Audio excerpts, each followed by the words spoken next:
Random, a treacherous frontier. These are the voyages of the channel Downsize It. Its continuing mission, to explore strange new genres, to seek out new games and new player communities, to boldly go where no nerd has gone before.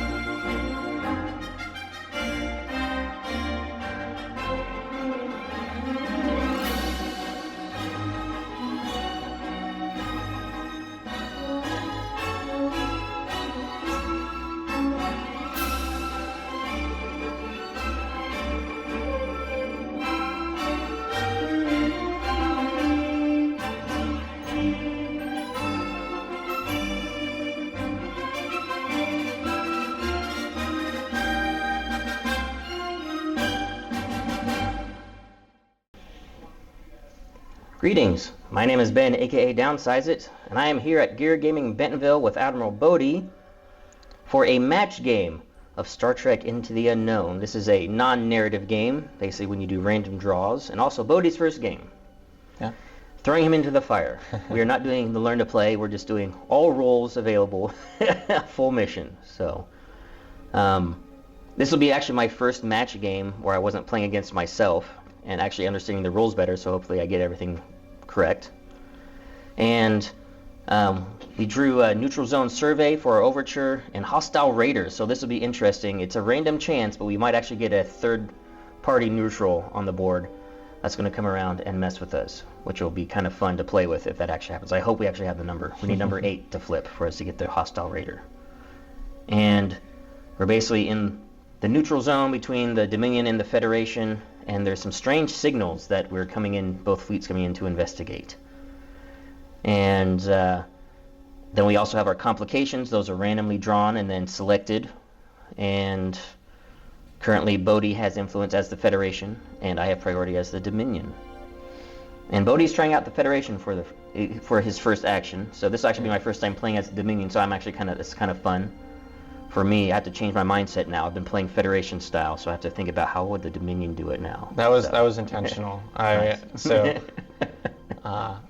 don't know anything about Star Trek. I know like 4 things. I was telling Ben yesterday. I know that there's a guy named Spock, and there's a ship called the Enterprise. Yep. And that Borgs exist, and that's about it. Yeah. I know that red shirts die a lot, and so I wore a red shirt in case, like, I have an excuse. Right. But that's about it. So I'm going based off of the cool game mechanics more than like the Star Trek lore stuff. Which is actually perfectly fine. You don't have to know Star Trek lore to play this game, which is a nice thing. From what I've seen, and then we did like the little starter demo thing months ago now. It's really fun. So I'm excited to give it a shot. Yep. So I'm looking forward to this, getting basically a full game in with all rules and the random missions. And yeah, so coming up next, I'm going to go over the Overture and the Situation, and then our Officer Corps and our fleets. So you guys can see how Bodhi and I build our Officer Corps, and we also, both of us decided to shortchange ourselves to get extra equipment, and I'll talk about that as well. So coming up next will be the Overture and the Situation.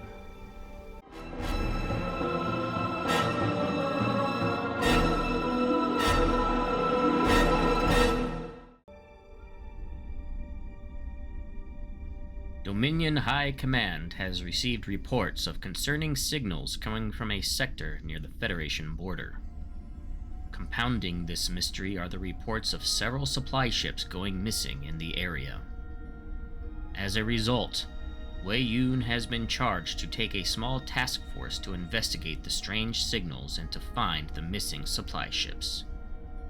When nearing the sector, long-range sensors detected warp signatures matching those of Federation vessels.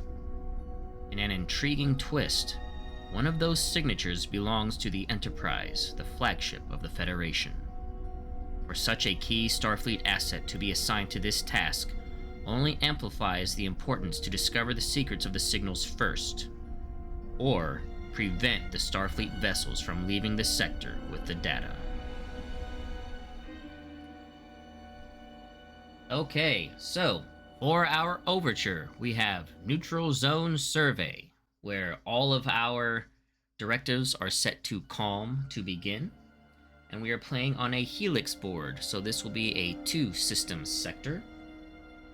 And when setting up the board, we have 6 signals, which are ping objectives, and we alternate placing these objectives. And when one player places an objective, they place their opponent's control marker on the objective. The special mission action is sensor sweep, done at an instrument station if possible. And you have to be at sensor's range. You test ops plus logic, re-rolling instrument power, difficulty 3. If you succeed, you remove the marker, and if it was yours, you gain a victory token. With a breakthrough success, you get an additional victory token if no opposing units were in sensor's range. But if you remove an opponent's control marker, that's a hostile act, so could kick off combat hostilities. Then, of course, you can move the influence marker with an analyze. For the situation, there is the potential for hostile raiders. Pirate activity is in the area. So we place 2 nebulas, which are obscuring 1, 4 distress buoys with treacherous 2, and they have a random effect. And one of those effects is to have a potential marauder show up on the board and start attacking us as well. To reveal these, in addition to being at 2 inches from the hazard, 2 inches from an anomaly at the hazard phase, we can do a tactical sweep at the helm or instruments. Operations test plus navigation, and a success lets you look at the anomaly and you can choose to reveal it or leave it hidden for now. And the complication will happen at the end of round 3 or at the end of the round where all objective markers are removed. For Corps Officers, standard points value is 50 points for your Corps Officers. I chose to only spend 38 for my Dominion Officers. So I have Wayun 4, Talak Talan, Karema Researcher, Jem'Hadar 2nd, and Vorta Diplomat. For my Line Officer, I have my Vorta Supervisor. And then with my extra 12 points, I chose to get personnel transponders and a quantum torpedoes reload. For Bodhi, his Corps Officers were Jean-Luc Picard, Kira Nerys, Odo, an Intrepid Captain, and Vigilant Security Chief. So that gave him, gets the Reliable Commander, and he used his extra points to 1, get the USS Enterprise D title with 2 extra points. Then he had 1 point left over, so he selected 6 remaining officers in his officer supply. We shuffled them, drew 2, and he was able to draw the Daring First Officer, and since his skill levels are only 1, he was able to replace one of his reliable commanders with his Daring First Officer. For starting officer placement, on my battlecruiser I have Wayun 4, who is my Commodore, at the captain's chair, a Vorta Diplomat at the helm, Talak Talan at tactical along with the quantum torpedoes reload attached to this ship, Vorta Supervisor in the med bay, Jem'Hadar 2nd in the cargo bay, and Karema Researcher in the engineering station with personnel transponders also attached. And I also started at Green Alert 2. Both of my fighters were the same, a single Vorta Supervisor in the captain's chair starting at Green Alert 1. For the Federation, we have Jean-Luc Picard in the captain's chair and he is the Commodore starting at Green Alert 1, and the Enterprise title also in the captain's chair. We have Kira Nerys in instruments, and Daring First Officer in engineering. For the Constellation class, we have Odo in the captain's chair, Vigilant Security Chief in instruments, and Reliable Commander in the cargo bay. And for the Constellation, they started in Green Alert 2 status. And for the Defiant class, we have the Intrepid Captain in the captain's chair, and the Reliable Commander in the instrument station, and in Green Alert 1 status. So here you can see our deployment in the corners of the sector opposite of the entrance points of both systems.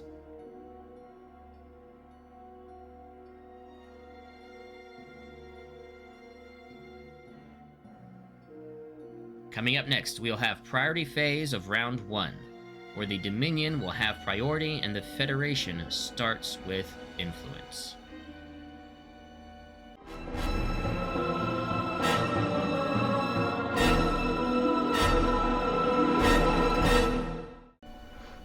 Okay, here we are, start of round 1. You can see I have priority, Bodhi has influence. Our mission cards to start for now. We are, as you guys already saw, we are in the calm side for all of our directives. And just a quick look at the board. We have some strange signals of the Federation type, then of the Dominion type over here, our anomalies. And in System 1, we have only a couple signals in System 1. So I have priority, so I will have the first choice of a priority action. Okay, I'm going to start with my Gemini Fighter number 2. Use my Vort to Supervisor. Or actually, so do this proper declaration. I want to do a warp action. My Vort to Supervisors are in my Captain's chair, so commit my Vort to Supervisor. She has both the requisite skills, one social, one technical, so it's only going to cost me 1 energy to engage warp. At my current green level 1, I can achieve my maximum warp speed. I can go up to warp 8. My engine power is a 10, so I can meet that 8. And then you double it when you're warping, so I can go 16 inches. But you don't have to go the maximum amount. You just, it's up to. So basically you want to come into this system here. And we'll go and warp pretty deep into it. We'll go all the way. Yeah. So we'll go and warp in. And when you measure from the, like, so I just line up to where I want to stop at the back there. We're doing just a straight action. We'll get up right next to this anomaly. Probably going to scan it in the standby phase. See if I can reveal it. Or it'll reveal on its own in the hazard phase, because I am definitely at 2 inches. So now that I'm in System 1, I then put a System 1 marker on here to show that I'm in the system. Okay. Yeah, and the main reason why that matters is that you can be like half on, half off the system, and when you warp and you're like only barely, like you're straddling it, you have to declare, am I still in deep space, or am I in the system? Gotcha. Because that matters for range purposes. So right now, like everyone in the system, you measure range in inches, but like my range from here to here is now infinite. Right. Like, so from deep space to in-system to deep space, when you're measuring like firing ranges or whatever, scan ranges, the distance is infinite. You can't affect units that aren't in the same system or deep space as you. So you said you can only enter or leave a system with warp speed. So what if I like impulse move from here to there? You can't. You'd have to stop. Oh, okay. Yeah. Okay, gotcha. Yeah. Basically, think of it as an invisible barrier that doesn't let you pass through unless you're doing a warp maneuver. I see. All right. What do you want to do for your first priority action? I'll go with the Defiant. Okay. The Defiant. So I'm also going to warp. Okay. So you say I want to do warp action. You've already got your my Intrepid Captain can do there. that, so it's going to cost him 1 energy. Yep. You have the skills. And then you look at your maximum warp speed, which is in your middle value. Yeah. Here you can maximally go 9, potentially 9. You definitely have the engine power to get there because you're currently at Green Alert 1. So I can go up to 18. 18 inches, correct. And then where would I, like if I want to go the full distance? You line up to the back corner of your little so like that. notch there, and that's where you put the notch at the end of the move. Okay. So basically for 18, you put all the way at the end. Yep. Like that? Yep. Okay. Yeah. So warp 9 Or going full distance would it be like that? To where you started the notch, so it'd be right about there. Okay. That's where you initially placed it. Gotcha. Yeah. Oh, hello. Hi. All right, we're gonna go with my Gemini Fighter number 1. Also, Vort to Supervisor doing a warp action, costs me an energy. And we're not going to go the full distance because I don't want to change systems yet. I just want to get near this anomaly to scan it, see if I can reveal it. We're just going to come up to just about there. And then I should be in 2 inches for it to at least auto happen if I fail the test in the standby. I'm going to go with the Constellation. Constellation. And I will also warp. And Odo can he has the 2 prerequisites, so it'll just cost 1. However, because I have a maximum of 6, it means I could only go 12. Correct, unless you spend extra energy for each point that you're missing. So you think could go I up to warp 9 if you wanted, but you'd have to spend 3 additional energy. So I think I'm just gonna... yes, this is an older ship, so it has limited technology. Its technology is older. Its energy efficiency isn't quite there, but it's not designed for combat. It's designed for, it's considered a support class. Gotcha. Alright, well, he's gonna just... Fly right up to that anomaly. Yeah. Yep. Now, an important thing while we're moving, I guess I'll tell you this now, you can't overlap things. Okay. So let's say if you would try to finish your move like on top of So it, that's the farthest I could go. Right. Cool. Yeah. Alright, and then I guess I'm in System 2. System 2. Yes. System number 2. Now, might as well do it now. So I'm actually, before I move, I'm going to do my Vorta Supervisor, who's in my med bay. She has a social technical skill, so it's cost me 1 energy, but we're going to distribute Ketracel White. So Bodhi, Ketracel White is basically a drug. Awesome. That is distributed to the Jem'Hadar, which are the foot soldiers, the grunts, to keep them in line. Okay. And they are ultra addicted to it. Awesome. It sounds like a good basis for military. Yes, exactly. And that's so that I can inspire my unit, so I'm going to go from my starting crew level now up to new crew level. Yeah, it's basically drugs.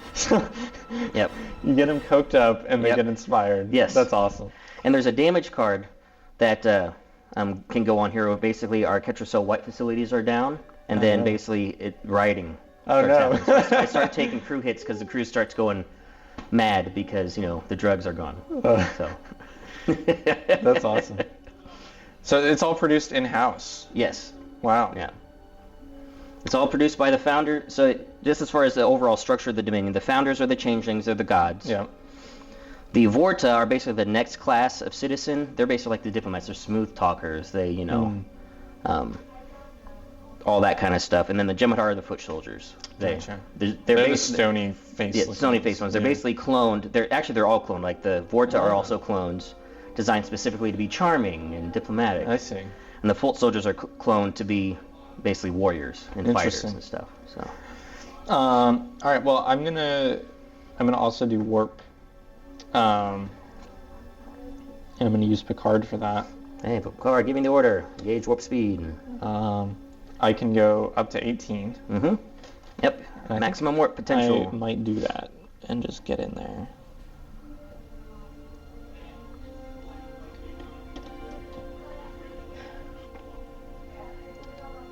How far do I have to be from the tokens?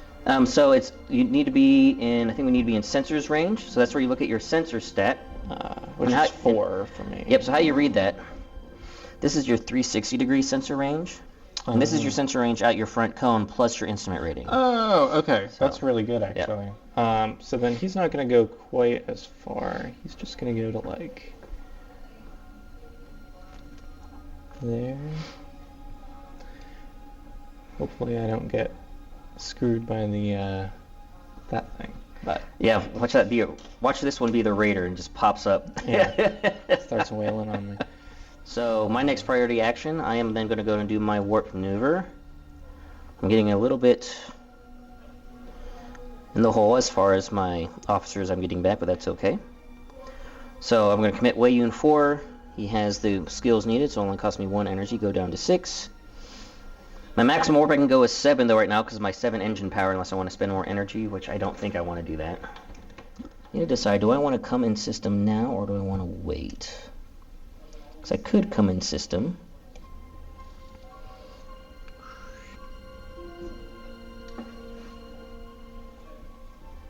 So that's a warp 6 every 12 inches. But you know what? We're going to start just sort of the system. We're not going to actually enter the system yet. So I'm going to declare that we're not in the system yet. Okay. So right there on the edge, and we're still going to be in deep space at the moment. Okay. All right, your next priority action, or you can choose to pass. Well, I think I'm going to use Kira to use my sensors. Ah, okay. To do the, do you want to do the mission action, or do you want to try to reveal one of the anomalies? The mission action's a victory point, and the anomaly's a random thing? Correct. Okay, I think I'm going to just go for the victory point. Okay, so yep, she's at the instrument station. So you're going to do a sensor sweep. So you need to test your ops rating of the ship. That's the yellow symbol. Which is 0. No. So on the left side, it's your crew value. Oh, Yep. okay, 3. Yep. And then... But she has inspiring for ops. Ops, yep. So what that means is if you get 2 of these symbols, analysis symbols, Oh, okay. during an ops test, you can spend those to inspire the crew. Okay. So. All right. And then does she have logic? She does not have logic. Okay. So you will get 3 dice. All right. So you're getting 3 dice. The difficulty is 3, and you can re-roll equal to your instrument's power. Okay, which is 3. Yeah. So you get 3 re-rolls. Well, this is really good to start. These are breakthrough successes. Oh, okay. And breakthrough successes cannot be modified. Okay. Even with my own rerolls? Correct. Okay. Yeah. And when I get 3 rerolls, can I reroll this one up to 3 times? No, I thought that was the case, but Okay, so I've it's been just correct. But But this one. you can re-roll from multiple sources. So like if you had an advantage, you could also re-roll with Gotcha. that. Okay. Okay. So only 2 breakthrough. So unfortunately, that is not enough to succeed. So those you only get the breakthrough success benefit if you succeed on the test. Okay. The analysis benefit you can get whether you failed or not. So Gotcha. unfortunately, it's a failed test. Okay. Unsuccessful. And then I think I'm going to pass for now. Okay. So back to you. Well, I think I might have my vigilant security chief do some sensors as well. Okay. Can I sensor through the other ship? Correct. Yep. Doing sensors of line of sight doesn't block. Okay. And where does it just measure from anywhere on the base? From anywhere on the base to the edge of the thing. Okay, So so I think you are in range. I would have that. Yeah, because you have your cone boost and everything. Yep. Yep. So, all right. So you look at your op stat on that ship. Yep, which is also 3. How many successes do I need? You need 3 successes. Okay. Yeah, that means that's the difficulty. Gotcha. And you also get to re-roll up to your instrument rating. Okay. And that is the 3. Well, you got your 3 successes. Well, I'll re-roll just in case. Yep. So you can get a breakthrough or an analysis. Nope. Right. But you succeeded, so that means we remove the control marker. It was one of yours, so you gain a victory token. Okay. Take the test. Well, we've scanned this, and it sounds like they're just broadcasting Mariah Carey's "All I Want for Christmas Is You." Yeah, and that's very offensive to our Jem'Hadar ears. Oh, that's very offensive. That's actually this is some psyops warfare going on from the Federation blasting that in the neutral zone. And in this case, it's to you until you're done, because I've already passed. I think I'm going to pass after that. Okay. So now we go to the standby phase, and in the standby phase, order reverses, so you take first action. Okay. And this is where every unit can take 1 action. Okay. And right now, the only units on the board are our ships, so we basically go through the ships and choose any additional actions we want to take. Right. Or none. We could just choose to pass. Could I scan again? Mm-hmm. Okay. Yep, the nice thing about standby is where you can actually duplicate actions. The only exception is you can't fire twice. Right. So, how much energy would it be? None. None. Okay. Yep, since the mission action doesn't declare an energy cost, and there's no energy cost at the instrument station. Yeah, so Okay. if you're in range, or you could actually, I don't think you're in range of this marker. I'm not in range of that one. I'd like to scan. Oh, you want to scan the anomaly. Yeah. Ah, very good. Okay, so this will be the tactical sweep. See if there's potential raiders here. Yeah. Yep, so it's op stat. No bonuses, because an officer's not doing it, so you don't get the navigation, Right. but you still get the instrument rating rerolls. Okay. All right. Well, Well, I'll at least you use get those 3 rerolls. Yep, you get 3. Ah, so close. Oh. And And I don't think I have anything for. yep, no advantage, but you did get an analyze, and this says that you can move the influence marker 1 space. So basically, you can move this towards further on your side. Okay, I will do that. All right, and then since that took a standby action, and this is good practice to do because it helps you remember who's acted and hasn't, because I've messed up in a couple games where we've taken double actions. You basically put this little Oh, okay. to show that they've taken their standby action, so they can't act again in this phase. Gotcha. All right, well, I'm going to do that over here. With Jem'Hadar Fighter number 2, try to scan this anomaly. So I have an ops of 4 with an instrument rating of 1, so I get 4 dice, 1 reroll. And need 3 successes. Wow. Okay. That would have been great for an attack. 6 damage. Breakthroughs do nothing for me. Okay, so this is cool. So I can look at it, and then I can choose to expose it or move it 6 inches. So if it's bad for me, I can try to put it closer to you. Interesting. All right, let's see what this is. Okay, I'm going to choose not to expose it. I'm going to move it. Uh-oh. So I can move it 6 inches, but it has to be beyond 2 inches of any other object. And ships are objects, so we're going to move this up here. Just make sure it's... There you go. Okay. So theoretically, because it's outside of the 2, it wouldn't trigger for me? It won't trigger yet. Correct. Okay. All right. Next standby action. Back to you if you want to take another standby action. Yeah, I'm going to have the Enterprise scan the Enterprise, I'm center. going to try to scan this anomaly. Yeah. Okay. So I just have 3 again with 3 rerolls.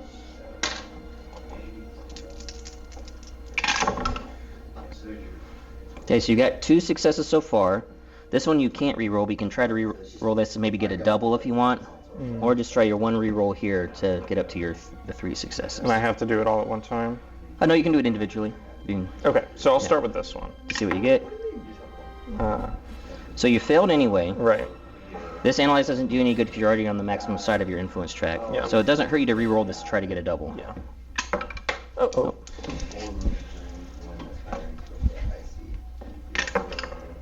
Ah, not There's quite. the R. Now that's just a intractable anomaly. Yeah.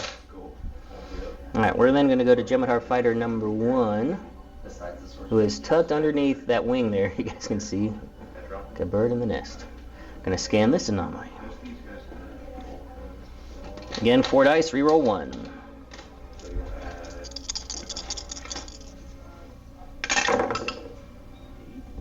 Well, my only chance is if I get a double on this, which I don't, but I will use the analyze. You can't move it multiple times, you just get to use it once. So I'm going to use the analyze to move this along the track, closer to my side. Okay. And then basically your Defiant is left if you want to do a standby action with a Defiant, or if you want to pass. I think I will do a standby action. Oh, maybe I want to try and move it back in front of you. Yep, potentially. Yep. You know what? Let's try it. I get to roll 4 dice. Nice. But I only have 2 rerolls. Okay.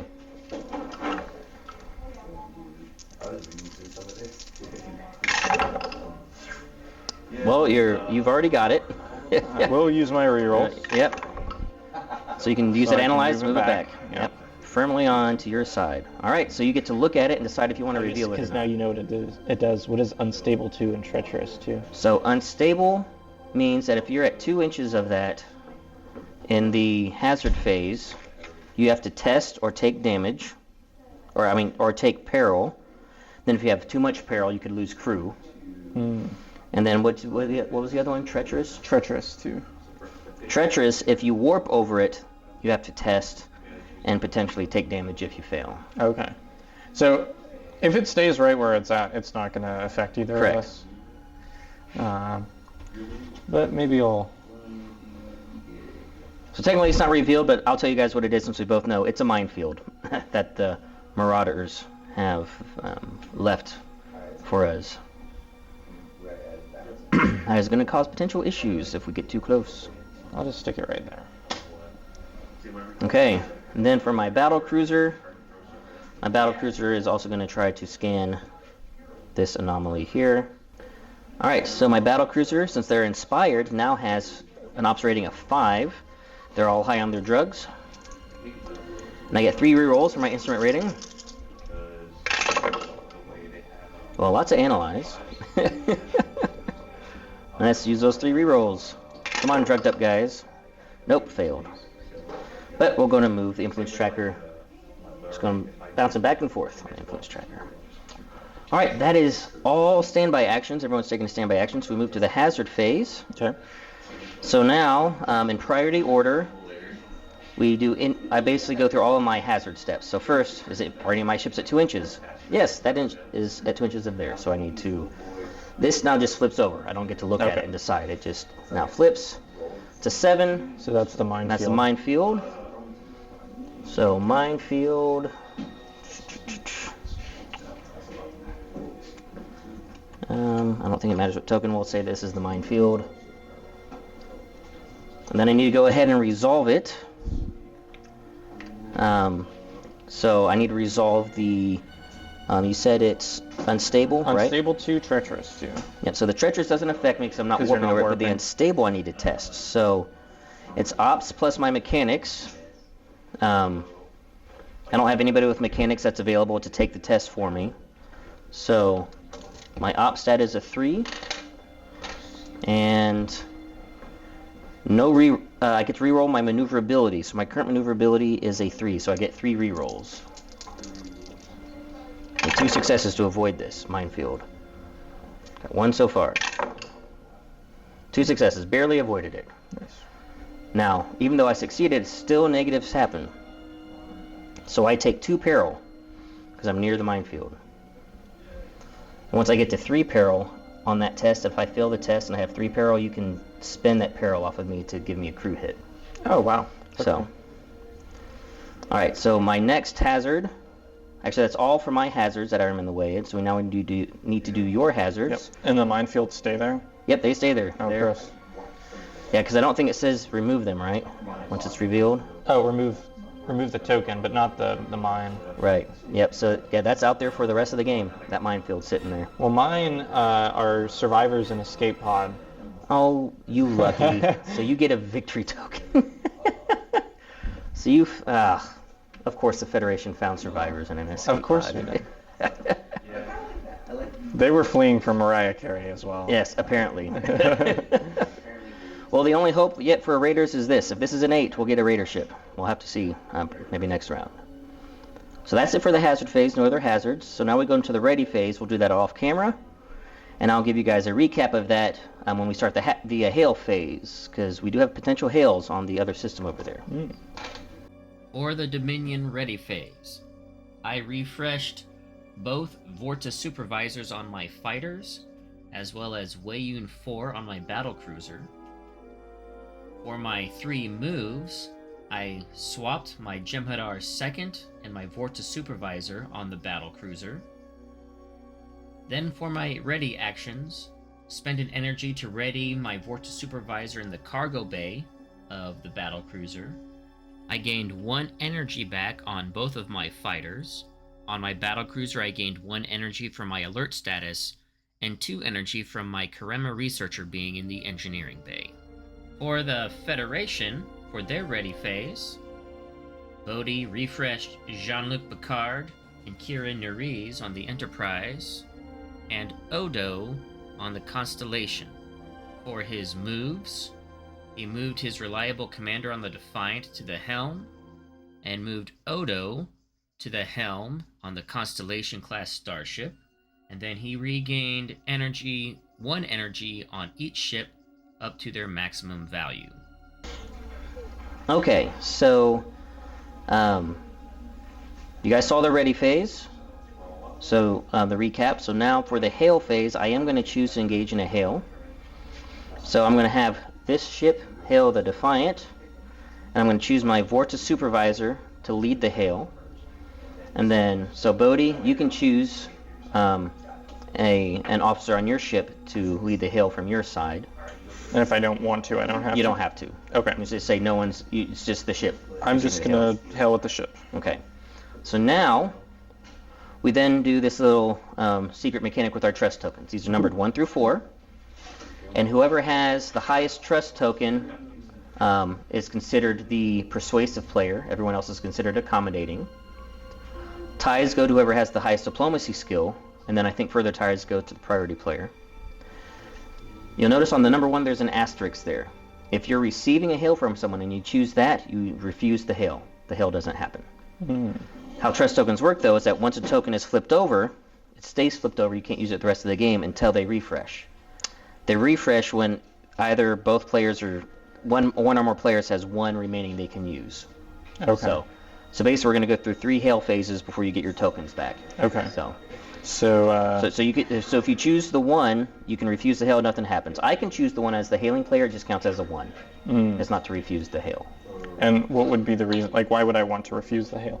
Just in case you want to be, annoying. But also, if you refuse the hail, you really don't want to as a Federation. Because you'll notice on your diplomacy card, the orange section, after you refuse a hail, set this directive to hostile. Oh, okay. So you flip your diplomacy over, and then when your diplomacy's flipped over, you can't engage in hails anymore. Which you want to engage in hails as a Federation. So for you, there's no real reason to, and that's considered an aggressive action if you refuse the hail.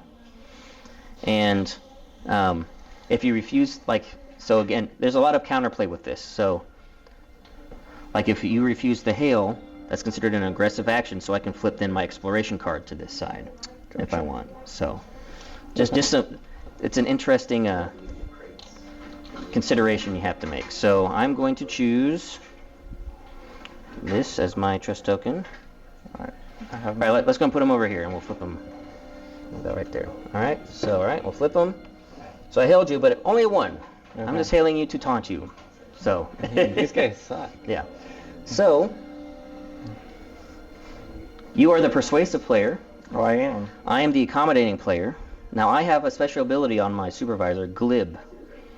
So after the officer leads a hail, but if I was accommodating, I get to add a peril to a unit at comms range of my choice. So I'm going to give the Defiant. I'm very glib in our interaction. Do I get any bonuses, or is it just? It would only be, I think, for the Enterprise. No. If you were initiating a hail. So. Okay. Now you get to do my hailing test, since you were the persuasive player. My hail I'm applying political pressure. So it's difficulty 3. So you test 1, because you lowest trust number, that's how many dice you get. So you get 1 dice. Okay. And I have to get a 3 on this die? Which I think is impossible. Plus the highest social skill of any officer leading the test, but you chose not to have an officer lead the test. So it's actually impossible to make. Cool. But you might actually get an analyze to move the influence marker. So. Which you did. So you get to move the influence marker back to firmly on your side, but I was able to give you a peril. Negative, yeah. Okay. Just trying out that mechanic with, I wanted to try her special ability. And that's it then for the hail phase. Okay. Because you only do 1 hail per turn. Gotcha. So now, that is it for round 1, folks. So we'll be back at the start of round 2, where the Federation will have priority.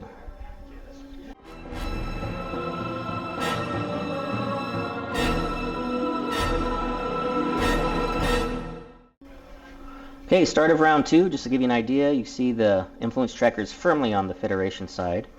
Federation has 2 victory tokens to my none. Oh, one thing I forgot to do. Actually, I'm going to do this. Okay. Because I was in the hail phase, I can do this. Since I'm trailing by 2 victory tokens, my combat directive allows me in the hail phase, I can flip my combat directive to hostile if I'm trailing by 2 victory tokens in the hail phase. Would you like to go hostile? I am going to go hostile in the combat directive. And so there's no negative points to that? No negative points for doing it that way. Okay. Yeah, since I'm the trailing player. This basically now allows me, I can engage combat without getting negatives. Okay. So. So if you engage in combat with me, then I flip mine. Correct, because that would be considered a hostile act, so then you'd be able to flip yours. But because you're hostile already, it's not going to be negative for me to do so now. Right. So I wouldn't be able to without incurring the negative. Correct. So you're going to get the first shot. Okay. Yeah. Okay. Is changing alerts hostile? Nope, it is not. Getting a target lock on a ship, though, is considered aggressive. They just have hostile actions and aggressive actions. Okay. And they basically trigger your directives. I think the reliable commander is going the Defiant? to... Yeah. Okay. We're going to do an impulse maneuver. Impulse maneuver. Very good. I guess. I just move up to my speed? 9? So impulse maneuver, it's your red.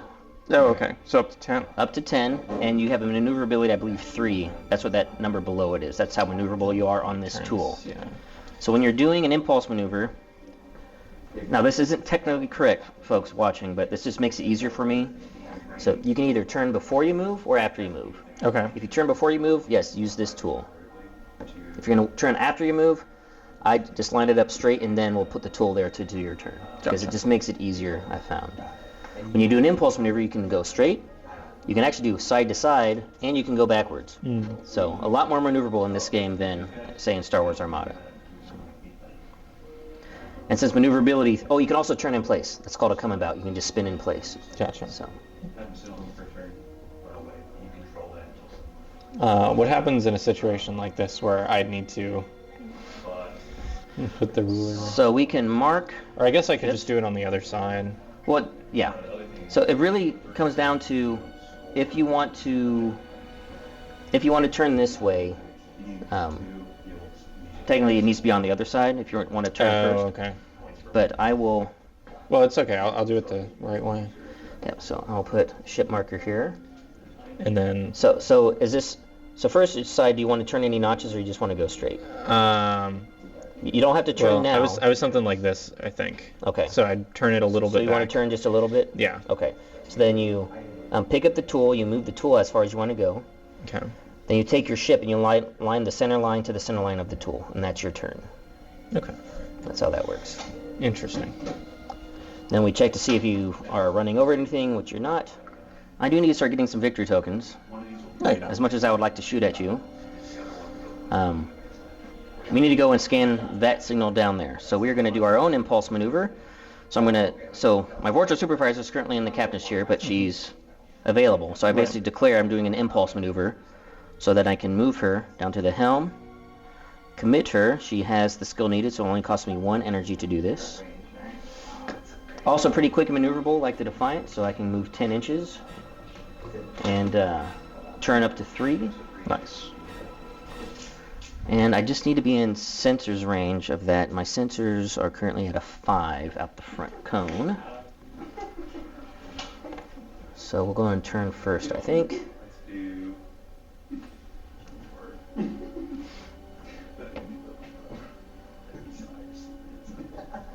Okay, then pick this up. I can go all the way up to here if I want, but I don't know if I want to get that far away.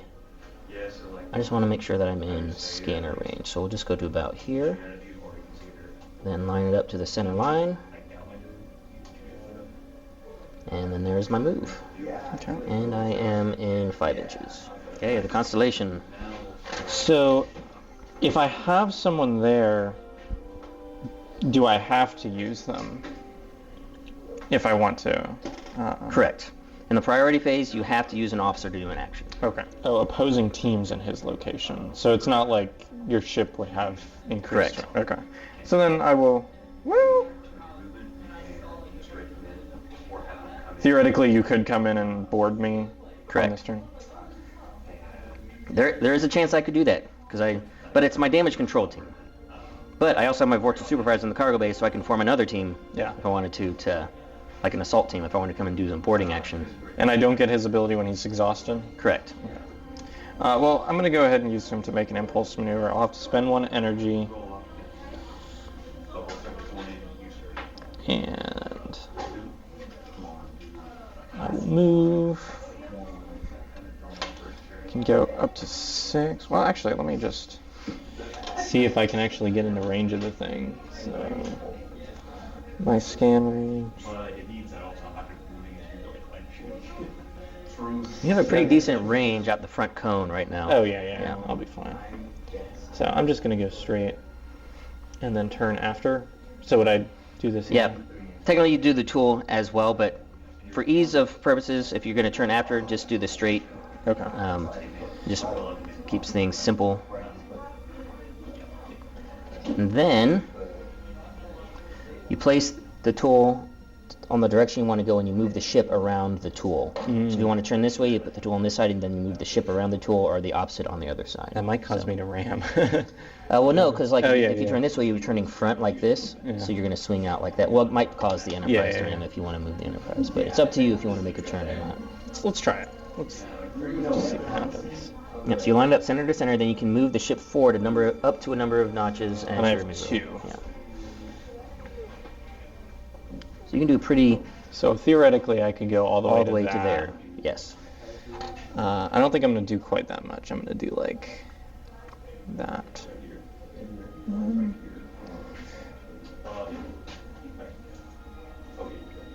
Maybe just like that.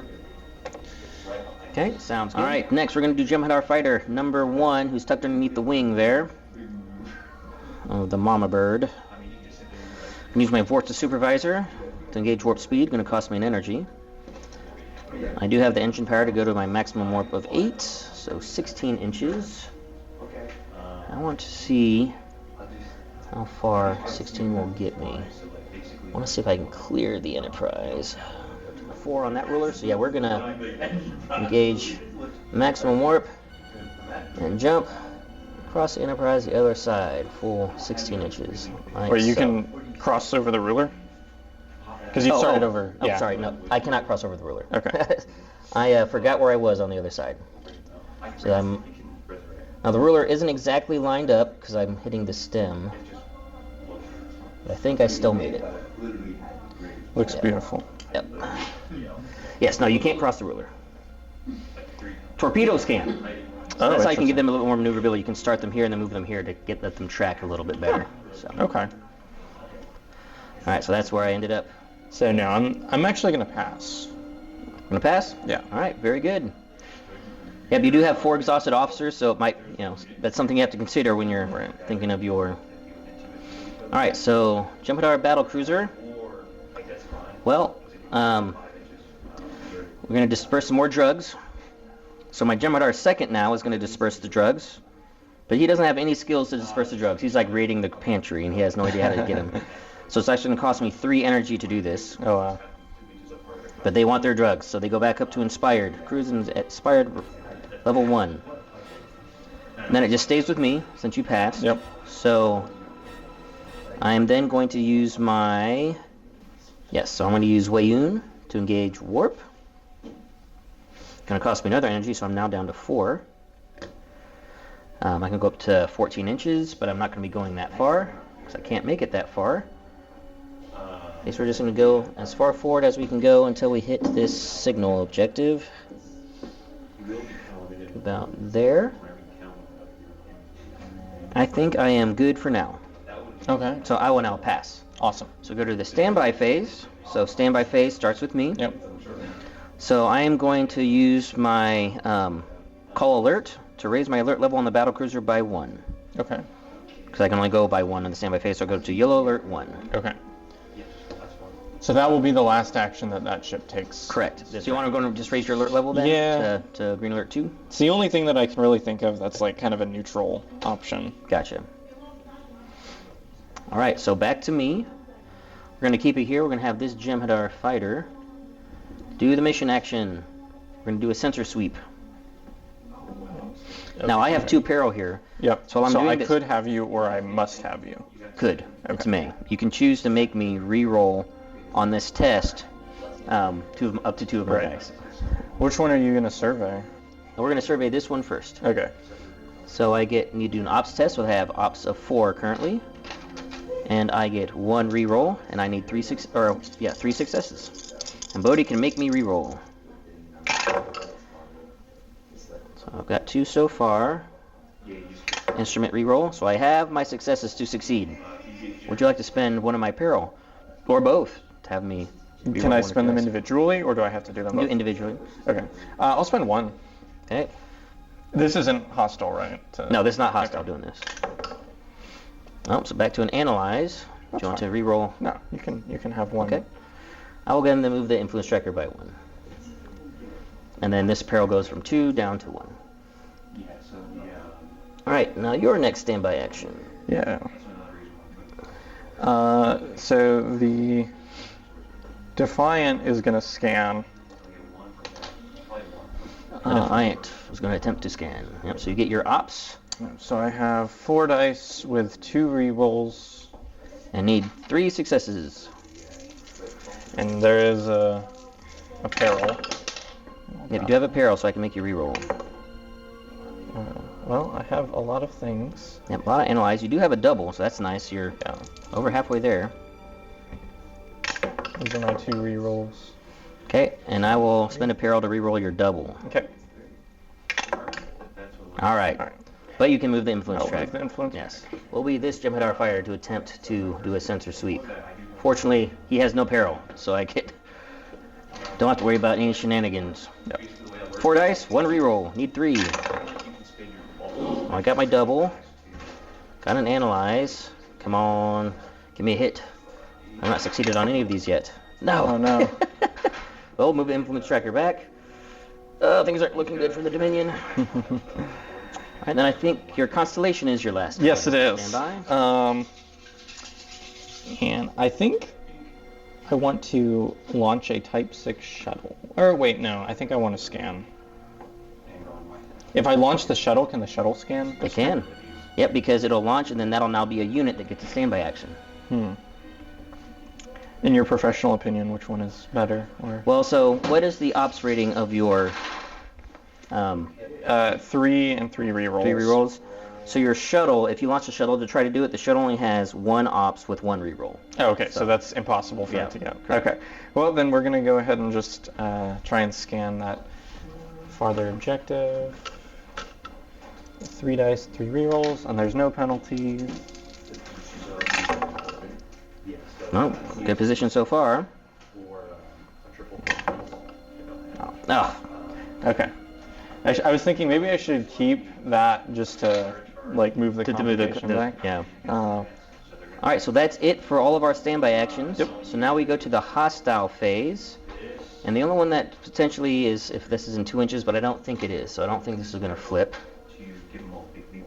It is not. okay. Oh, also, I could actually do an action with my team if I wanted. They have no actions to do. I'm not damaged. Okay. They're, I could relocate them, but I like them where they're at, so. Gotcha. All right, so we will now go to the refresh phase, which we'll do off camera. Then we'll be back for the hail phase, which I have a feeling Picard is going to engage me in a hail. I just have a feeling that's going to happen. Yeah. For the Federation refresh phase, Bodhi refreshed his intrepid captain, Odo, and his vigilant security chief, and then he moved his reliable commander on the Defiant into the cargo bay. And then during the ready phase, he utilized the ready action to refresh his reliable commander. And then all of his ships regained enough energy to get back to maximum reserve energy. For the Dominion refresh phase, I did not refresh my Vorta Supervisor on Jem'Hadar Fighter number 1, the fighter that is in with the battlecruiser.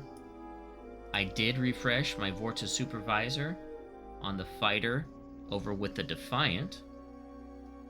I also refreshed Weiyun 4 and my Vorta Supervisor.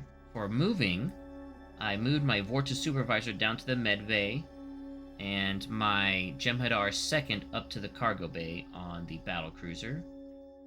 Then in the ready phase, I formed my Alpha Jem'Hadar assault team, and when they were formed, I attached my Jem'Hadar 2nd to that assault team. During the ready phase, I was able to get maximum energy back for all 3 of my ships. Okay, so we are going to do a hailing phase. So we have Kira leading the hail, and who are you going to hail?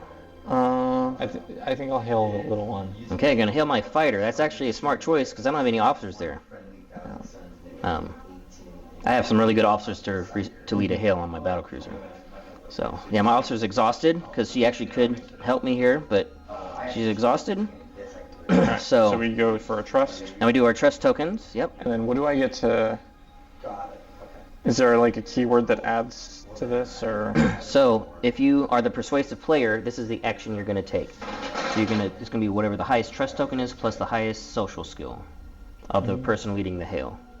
All right, we know what we want? Yep. All right, we're going to play this some around here. All right, we're going to reveal. Got a 3, you got a 4. Ooh, use the 4. So you're definitely the persuasive player. I'm accommodating. I don't get any benefits because my supervisor wasn't there. Otherwise, she could be glib and insult you. Yeah. All right, so you now get to test your... Well, so after Kira leads a hail, if I was persuasive, I can inspire a unit at comms range. Does that happen right now? That's fantastic. Yes. Okay. That's really strong. So you are the persuasive player. You don't have to flip her. Okay. Yep, that's not a priority action. So Cool. you basically choose either your constellation or your galaxy to raise their crew dial by 1. They become inspired. No. I thought I was getting like the little plus thing. No. Wow. So, all right. So it does work like that, sort of. So, let's say we're on the Galaxy class. You weren't at your starting level, and you inspired them. Then you'd get an advantage. Oh, okay. Because the only way to go from under starting to starting is either by healing or disbanding a team on the ship. But if you're at starting and you inspire, your crew dial goes up by 1. Okay. And if you're at maximum and you inspired, then you get an advantage.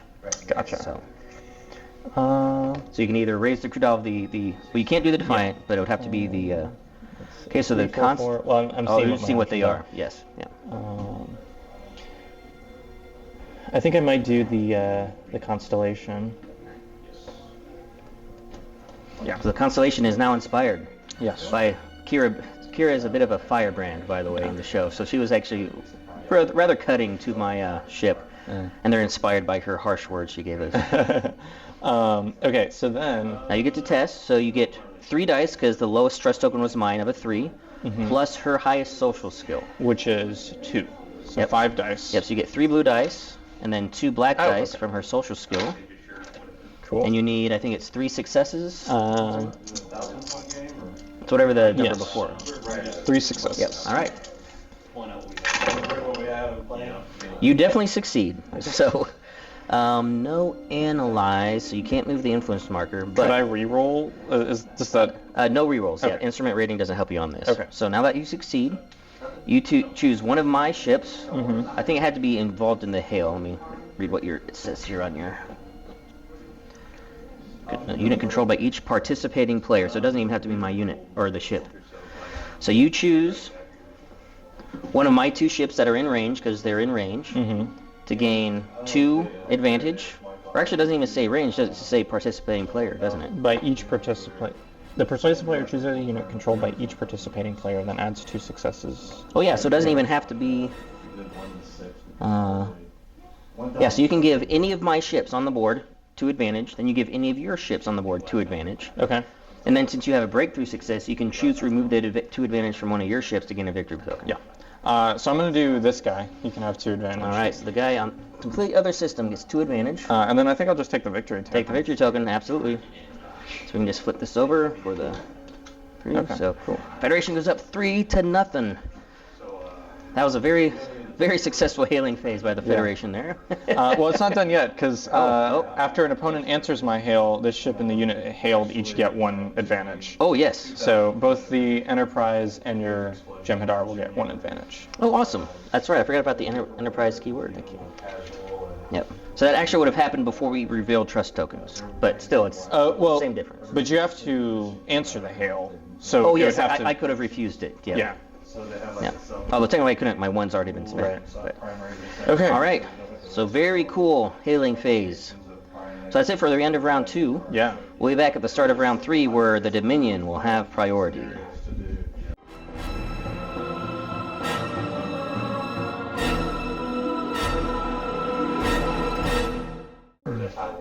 Okay, here we are. Start of round 3. You can see that Federation is up 3-0. Things are not looking good for the Dominion. Gonna have to do something about that. My first priority action, and I'm gonna do something really cheeky here. Yeah, we're gonna kick off hostilities. Okay. Although I'm kicking off aggression, quote unquote. I'm gonna use my Karema Researcher, and I've upgraded my personnel transponder so it's easier for me. And we are going to attempt to beam my assault team onto the Enterprise. Okay. My test for this normally would be a science test, but because I have personnel transponders, it's an ops test, which is good for me. So I have ops of 4. And my difficulty is going to be 2 plus the shield rating of your ship right now, which is 2? Currently 2. Okay. So I need 4 successes. Maybe I should have waited until I inspired my unit again. But I was trying to get it before you get your shields too high. So we're going to attempt a transport. I don't think I get any rerolls on this either. I think it's just straight up. Yeah. So it's my ops, which is 4 because of my transponders, plus fieldcraft, but I don't have anybody with fieldcraft, so We'll see how this works. Maybe I should have beamed onto their ship. Because your shields aren't up on him. Nope, that failed. So. But can you move the influence? No, it only if the test specifically says you can. Oh, okay. Yeah. So that was a failure. You guys detected something tried to happen and it didn't happen. The power of the Mariah Carey is too strong. Yes. All right, so your priority action. Was that, even though it wasn't successful, was it still... Let me look, see, it might have to be successful. It has to be successful transport. Okay. Yeah, an opposing team to a location in a friendly unit. And I failed. So, okay. Not technically failed, so that wasn't aggressive. You guys didn't see that. Nothing to see here. We'll write it off this time. Yeah. I think I'm going to attempt a scan again. With the constellation? Yeah. Okay. Because now I have, with my inspiration, I get to roll 4 dice. Oh, very nice. All right, 4 dice. You still get a bunch of rerolls. 3 rerolls. Yeah. Very good.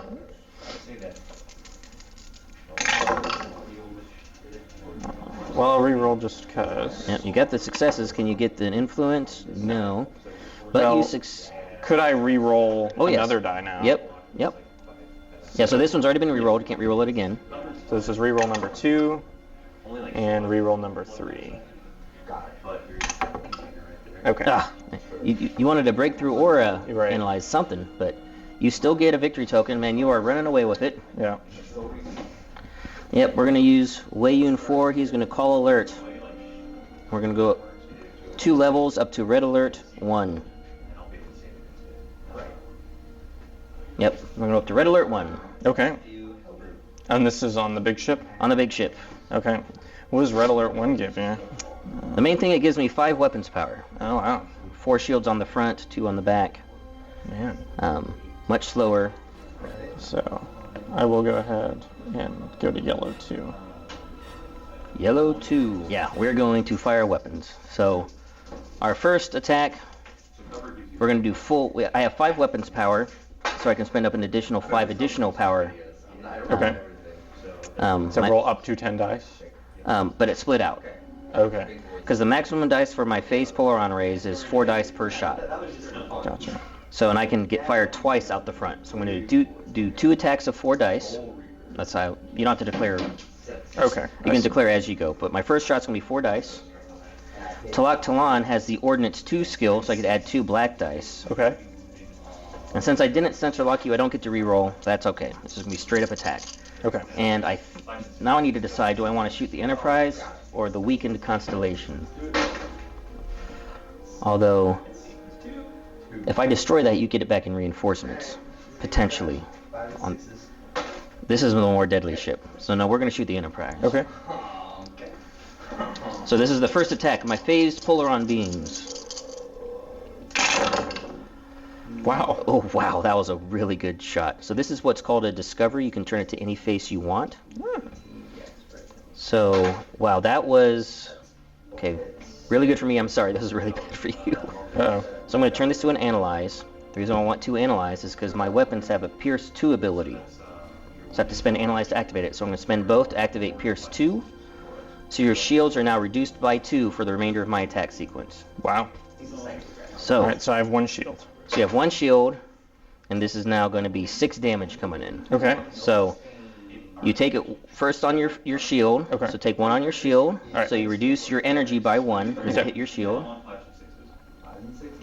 And then I start taking it to hull? Taking to hull. Okay. So until you change colors. 7, and then 6 will change colors, Okay. and the target sign is a damage card? Yep, so for the damage card.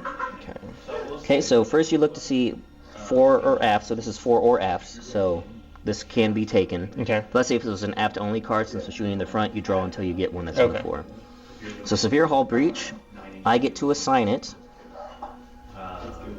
Oh, this is bad. I am sorry, this is really bad. Uh-oh. I'm going to assign this to your tactical station, so that locks the station down.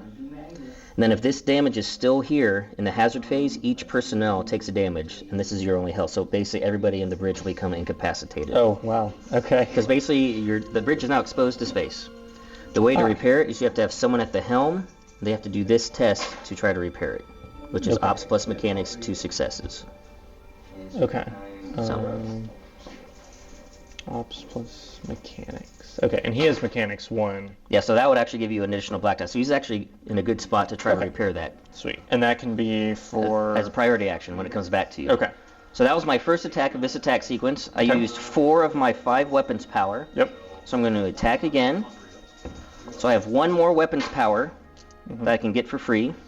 Then to get my 3 more dice, I have to spend 3 energy now because I do want to boost it up. So I go down to 5 energy. Okay. I don't get these ordnance dice anymore because that's just on the first attack. Gotcha. Second phase full around beam. In my pierce, not the last of the entire attack sequence. So your shields are still reduced by 2. Nice. Regardless of what I roll here. Okay, and that'll be 2 more damage. Okay. So the first one you take on your shield. Yep. So that spent an energy. Yep. And then you go down 1 more hull value. Okay. And then I'm going to spend 1 more energy. So that's my 2 basic lasers. I'm going to spend 1 more energy to fire a quantum torpedo. Okay. Normally be a photon torpedo, but I upgraded to quantum torpedoes with mine because they're a little bit better. Nice. I need to do a full analysis on them to see like what's a better torpedo, quantum or photon. So quantum torpedo. And when you place it, so you launch it out, whether it's a front or aft, and you place the tool down to launch it. It can't be overlapping whenever it launches, so you have to make sure you have a clear. And you can turn this a number of notches equal to your torpedo,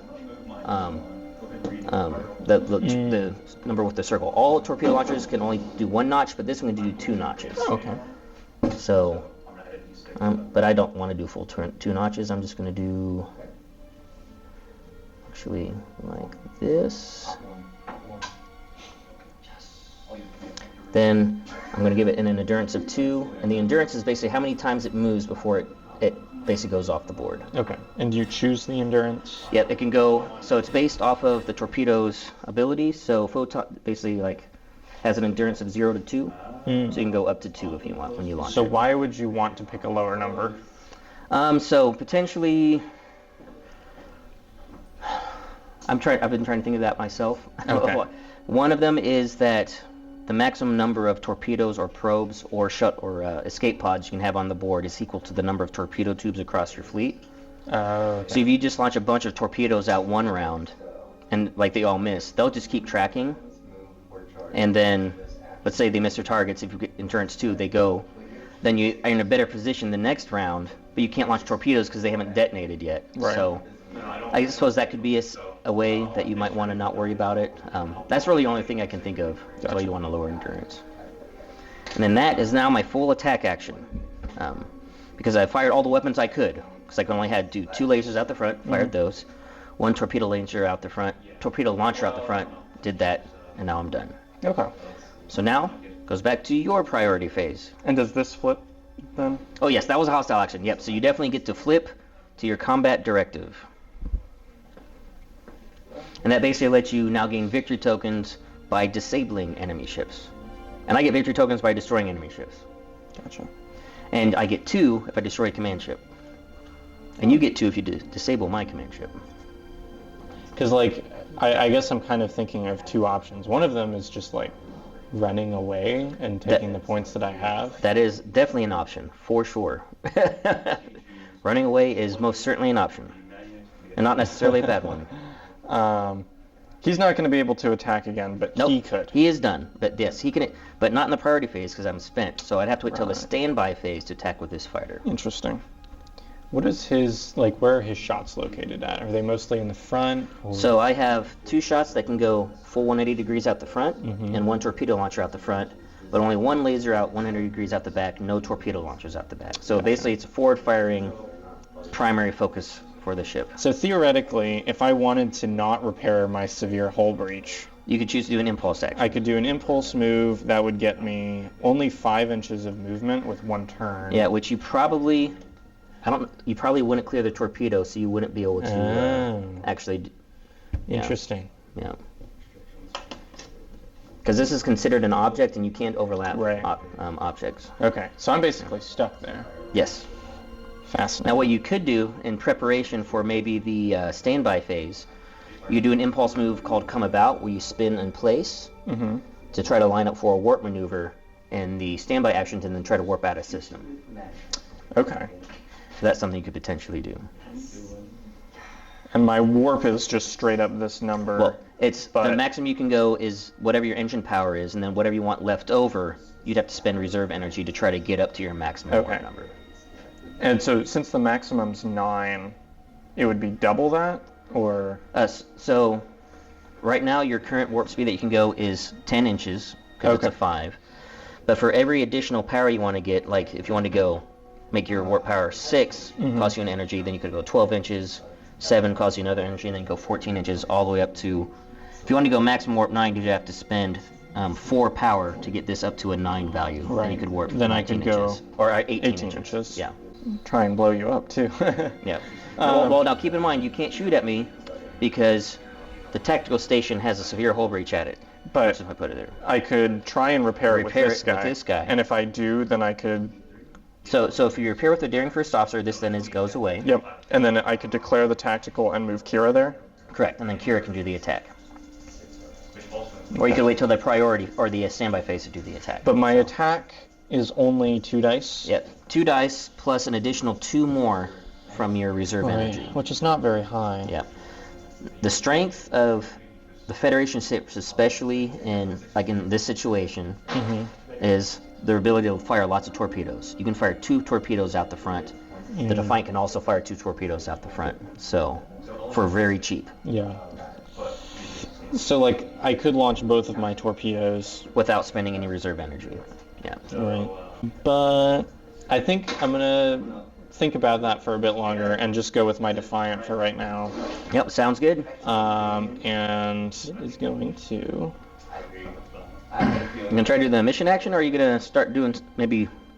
Now that we're engaged in hostilities, there's a juicy little target over there. He doesn't have any. What's it called? He doesn't have anyone in the instruments. Correct. So he can't. Oh, I guess he could. Well, you would declare the right the action and then move your guy down to do it. Yeah. Yep. All right. So who's doing that? The Intrepid Captain. Intrepid Captain. Yep. So declare to do the mission action. Yep. Intrepid Captain comes down. So you get your ops plus. Does your Intrepid Captain have logic? I don't think she does. No. No. So your ops, and then re-roll your ops stat, which I think is 2. Yeah. So what is that? 4 dice. 4 dice, 2 re-rolls. 2 re-rolls. And no peril, so I can't mess with it. Well, you got it. And you got the bonus for another victory point. Yeah. See if you can get an analyze. So that was 1 re-roll. You can try to re-roll that one to get another analyze. Okay. Well, that's not a bad thing. You just got no opposing units in sensors range. Yeah, so you get 2 victory tokens. So we'll just flip that over. You are now up 6-0.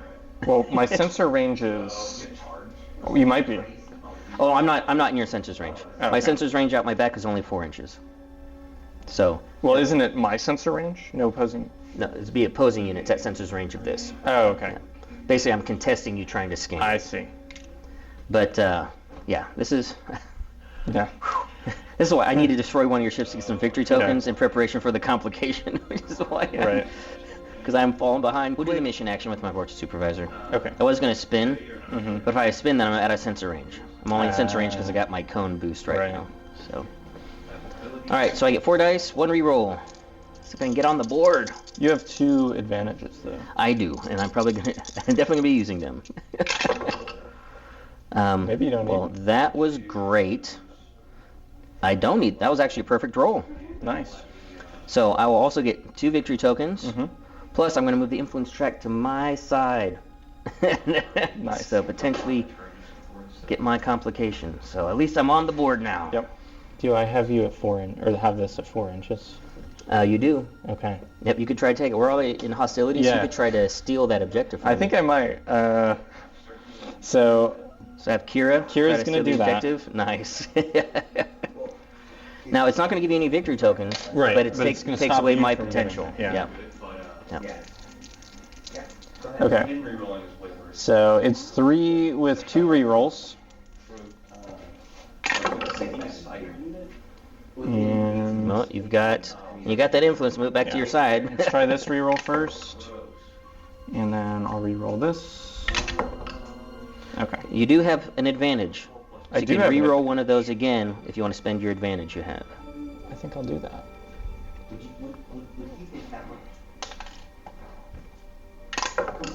Oh, there you go. You got it. So you denied this. You'll move the tracker back to your side, and then, yep, denying me the chance. And you hear some angry comms noise coming over. It's like, well, we shot at you, so I think I'm going to pass. Okay. Yeah. I think I'm going to try that turn in place thing. Okay. So it would be my guy at the helm. Yep, so it's an impulse action. It costs you an energy, because he does have the skill, so it only costs you 1. Right. And then you basically just turn in place until you get to you just can't hit somebody as you're turning. Right. In the final position. But I can turn as much as I want? Correct, yep, full 360-degree turn. Wow. You just turn in place. That seems pretty powerful. Yeah, well, it is very strong. It's very useful, I found, in pretty much every game I've played. It's called a come about action. Yep, lining up to warp out of the system before that torpedo hits. I think I'm going to have the Constellation do that as well. Okay, Constellation is going to come about, so it'll cost you an energy to do so.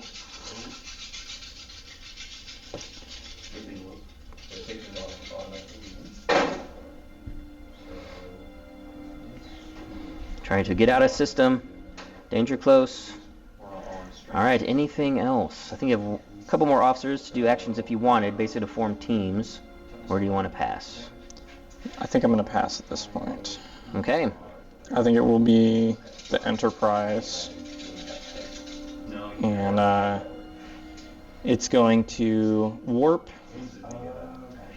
So it's going to cost you 3 energy. 3 energy just to start. Just to start, because you can't use an officer, you don't have the skills. Well, I guess that's the furthest you if can I go. do a little bit less, could I spend less energy? Correct. Yep. Yeah. So you could do. I think you have to at least spend 1. Right. I will be spending 1, and then Yep. I'll keep 1. Yep. Yep. So you can get just like to about there with spending 1 less energy. Awesome. Let's Yep. do that. Perfect. Very nice. Oh wait, this thing's gonna cause some sort of trouble, but yes, actually, it'll cause a little bit. that's fine. We'll get to that point when we get there. Yeah. And then you are no longer in System 2. Correct. Now in Deep And I have Space. taken my standby. Yes, and that's your standby for the Enterprise. Oh, and what I technically should have done when he shot, the other side is like a little weapons icon. They put there to show that they've already shot, so you don't shoot again. All right, so we're going to go with my little fighter here. And I don't like you running away, I'm sorry you feel that way. but I also kind of want to try to get some more victory tokens. But part of me wants to just potentially shoot at you. What's the order of using advantages and peril? So, in dice rolling order, the person whose turn it is rolls does all their modification, advantage and everything. Okay, and then I would. Then the opponent gets to do the peril. So Before we change complications, I am just going to do standby action, try to do the mission action, Okay. just to try to get another victory token. I won't be able to get the double because you're definitely Yeah. in range to obstruct me. So 4 dice, 1 reroll.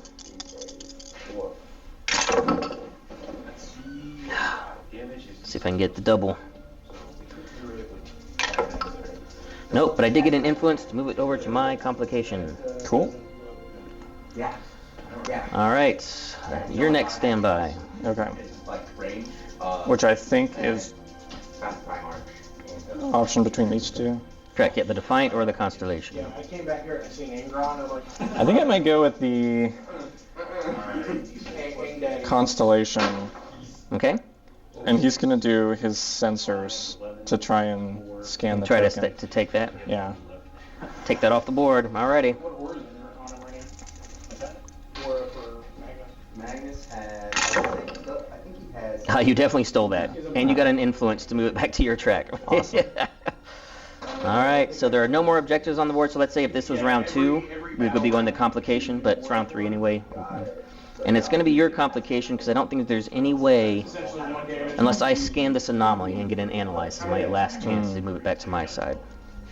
Well, you could definitely try. Yep. I don't even remember what my complication is. But So, first we'll do this fighter's standby action. We're going to spend 2 energy to do a come about impulse. Okay. So, to face up. What alert level is? Yeah. Green alert 1. Both my fighters are green alert 1. Okay.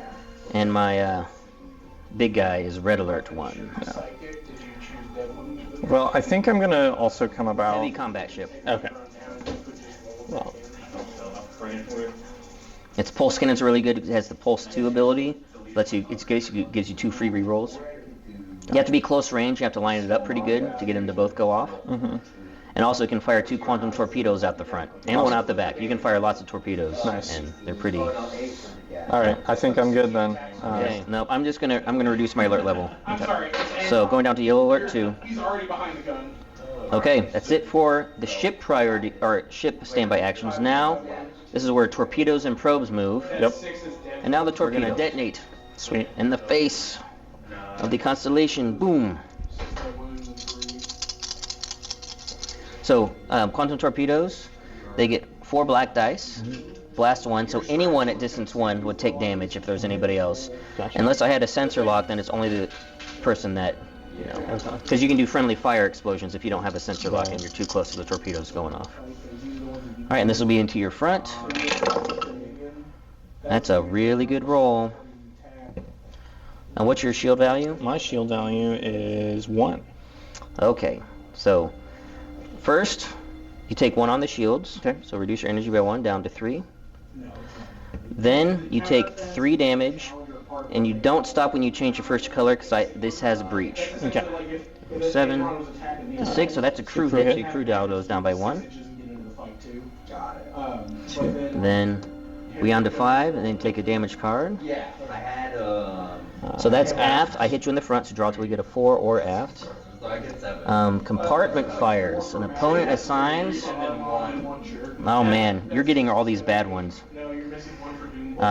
We're gonna go and put that in the captain's chair so you can't warp away next turn to try to escape until you repair that. And then 1 more damage so we don't stop because of the breach. So down to 4. Nice. And then this is where armor comes into place. So this actually was kind of perfect for me. Since we're in the hull damage, I have 2 breakthrough successes. Mm-hmm. They equal or exceed your armor value, so I could just spend these 2 to have you draw another damage card. Oh, nice. And fried conduits, 4 or aft. Since any station, the shield value is treated as 0. Ooh. That's pretty great. We'll also go ahead and put this in your helm station. Okay. So basically, you can't move until you get those repaired. Or the refresh phase for the Dominion. On my Jem'Hadar Fighter 1, I moved my Vorta Supervisor over to the cargo bay, and did the same on Jem'Hadar Fighter number 2, so I could spend energy to refresh them, because I needed to do all 3 of my refreshes on the battlecruiser to get everyone back on that ship. As far as getting energy back, I was able to go back to full on the battlecruiser because of my energy from reserve and from my Karema Researcher, and my Jem'Hadar Fighter number 2 only got back up to 4 energy. In the hazard phase for the Federation, it was really bad for both the Constellation and Galaxy class. Because of the severe hull breach on the bridge, all of Bodhi's officers gained a trauma and became incapacitated. And the same thing had happened on the Constellation with the compartment fires for those on the bridge, so Odo and Vigilant Security Chief. And when Odo became incapacitated, I gained a negative victory point because he is a changeling, and we allowed one of the founders, one of the gods, to die. So Bodhi could only refresh his intrepid captain. He then moved Odo to the medbay as well as Picard to the medbay in preparation to try and heal them, and he was able to get limited energy back across all 3 of his ships. Okay, so you guys saw the refresh phase there, so now we go into the hail phase. I do want Weiyun is going to hail the Constellation to brutally taunt them, but we're going to reveal the trust tokens. I'm sure you, No. refuse the hail. I'll hang up the phone. So that's it for now. Things are pretty critical for the Federation tactical-wise, but from an overall strategy standpoint, they are up 6 to my net 1. So, and it will be the complication that Bodhi picked, so we'll find out what that is, and then we'll be back at the start of round 4, where the Federation will have priority.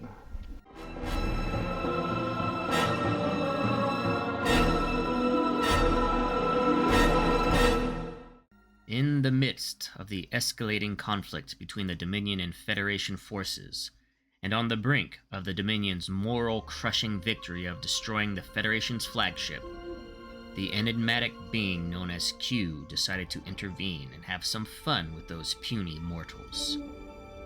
Wei Yun and the intrepid captain were whisked away to some unknown reality to suffer under whatever depraved games and tortures Q could devise for his own entertainment.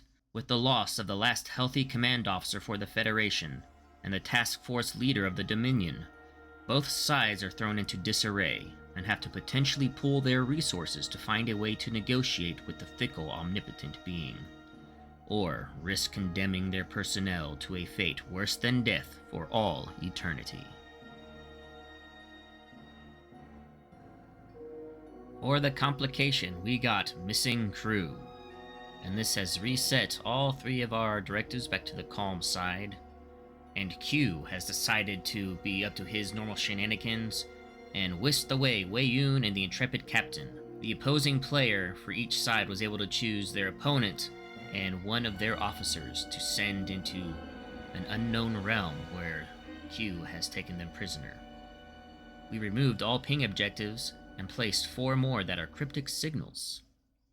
And part of these signals comes with the new mission action. Can be done at the instrument station or med bay, and it's search for understanding.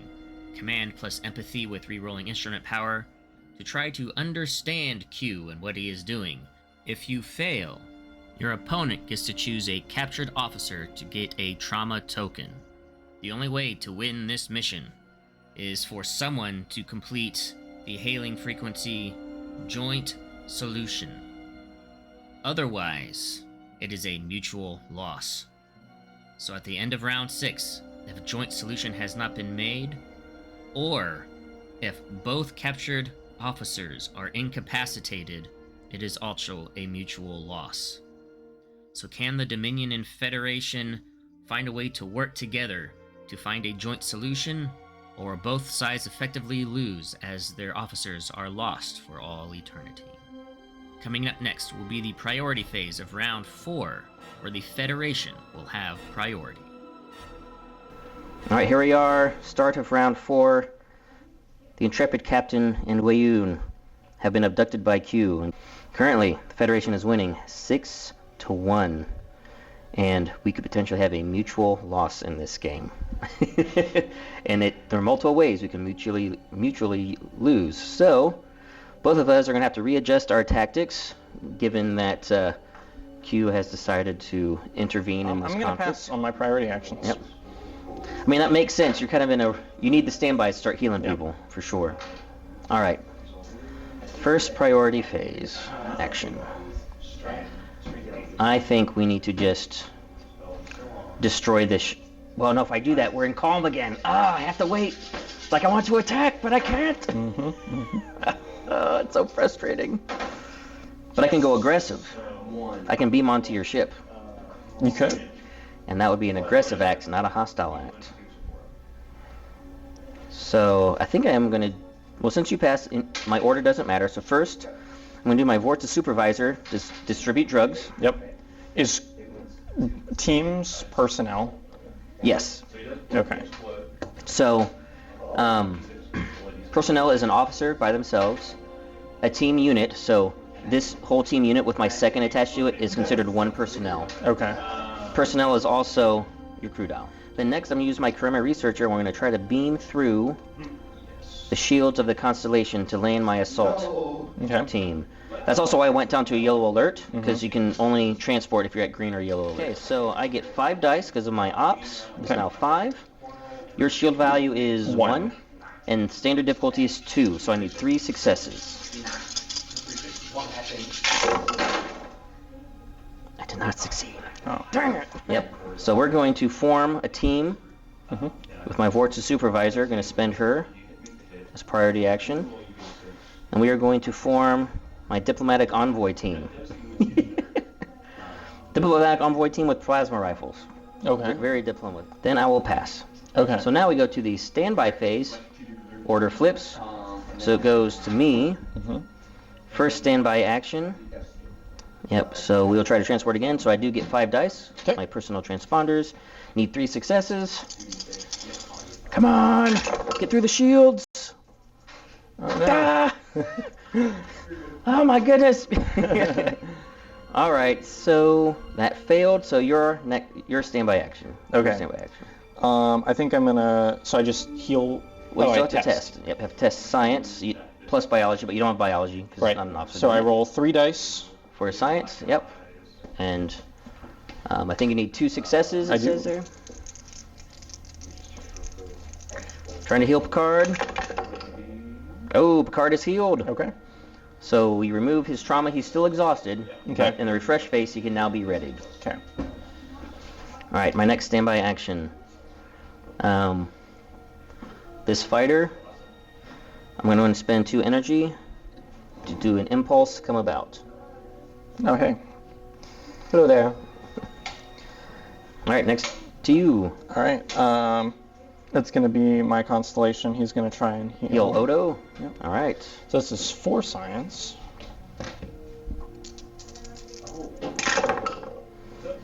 Oh, And and you I'll get him again. succeed. So Odo is now no longer incapacitated. And then my last unit over here, that fighter is going to raise its alert level up to green alert 2. Okay. I think I want to just pass. Okay, so we go to hazard phase. So I have this minefield. So you need no. to test ops of 2. I forgot about that. Yep. So I think your ops is 4 right now. It is. You just need 2 successes. You're still going to gain some peril, unless you get some breakthroughs to get rid of it.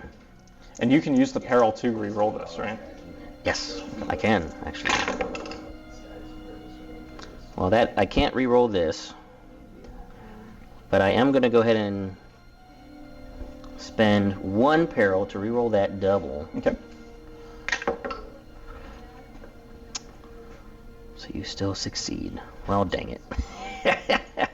All right, so you succeed, so you gain 2 peril, Okay. but you can get rid of 1 because of the breakthrough success. Okay. So So I will go to 2. go to 2 peril. Okay. Yeah. All right, and now we'll go to the ready phase, which we'll do off camera, and then we'll be back for the hail phase. For the Federation refresh phase, Bodhi was able to get Jean-Luc Picard and Odo refreshed, as well as his reliable commander on the Defiant. He then moved Odo to the captain's chair of the Constellation and Picard to the transporter room of the Enterprise. He was able to get all of his energy back for the Enterprise and minor energy back for the Constellation. He also formed a security team on the Defiant and moved that team to the captain's chair on the bridge. For the Dominion, on Jem'Hadar Fighter number 1, I refreshed my Vort to Supervisor and then got everyone back on my Jem'Hadar Battlecruiser. And I moved my Vort to Supervisor on the Battlecruiser from the medbay up to the captain's chair in the bridge because I had lost Weyoun. Still only at 4 energy for Jem'Hadar Fighter number 2. Okay, so now we're into the hail phase of round 4. You guys saw the refreshing that we did and the ready phase. So Bodhi, do you want to initiate a hail? I think I would, yeah. So Odo has moved up to the bridge where it's a raging inferno to open up hailing frequencies. So which ship would you like to hail? I think I'm going to hail your smaller one, your Jem'Hadar fighter. My Jem'Hadar fighter, Yeah. smaller ship. All right, so now we choose, I'll go and choose my Vort Supervisor to lead the hail on my end. Okay. All right, so we're going to flip. I have a 2, I have 3. so you succeed, you're the persuasive player. Yep. I am the accommodating player, so I get to add a peril Okay. to your ship with my glib. Some insulting you as you're trying to talk You're to me. insulting your god? Actually, that is a good point. Wow. When I get back to the Dominion space, I'll probably get reprimanded here. So now you can try to test for the joint solution. Yeah, so I'm rolling 2 dice. 2 dice plus, it doesn't have any diplomacy. So if I get 2 doubles here. 2 doubles. And you can re-roll your instrument rating, though. Okay. And my instrument is 3. So you need to roll both of them. Can we get the doubles? Ah, okay. And this doesn't do anything. Nope, but you did get an advantage, or an analyze, you can give yourself an advantage. Okay. That's part of the test. The test is in the book. What's Gotcha. the joint solution test? So.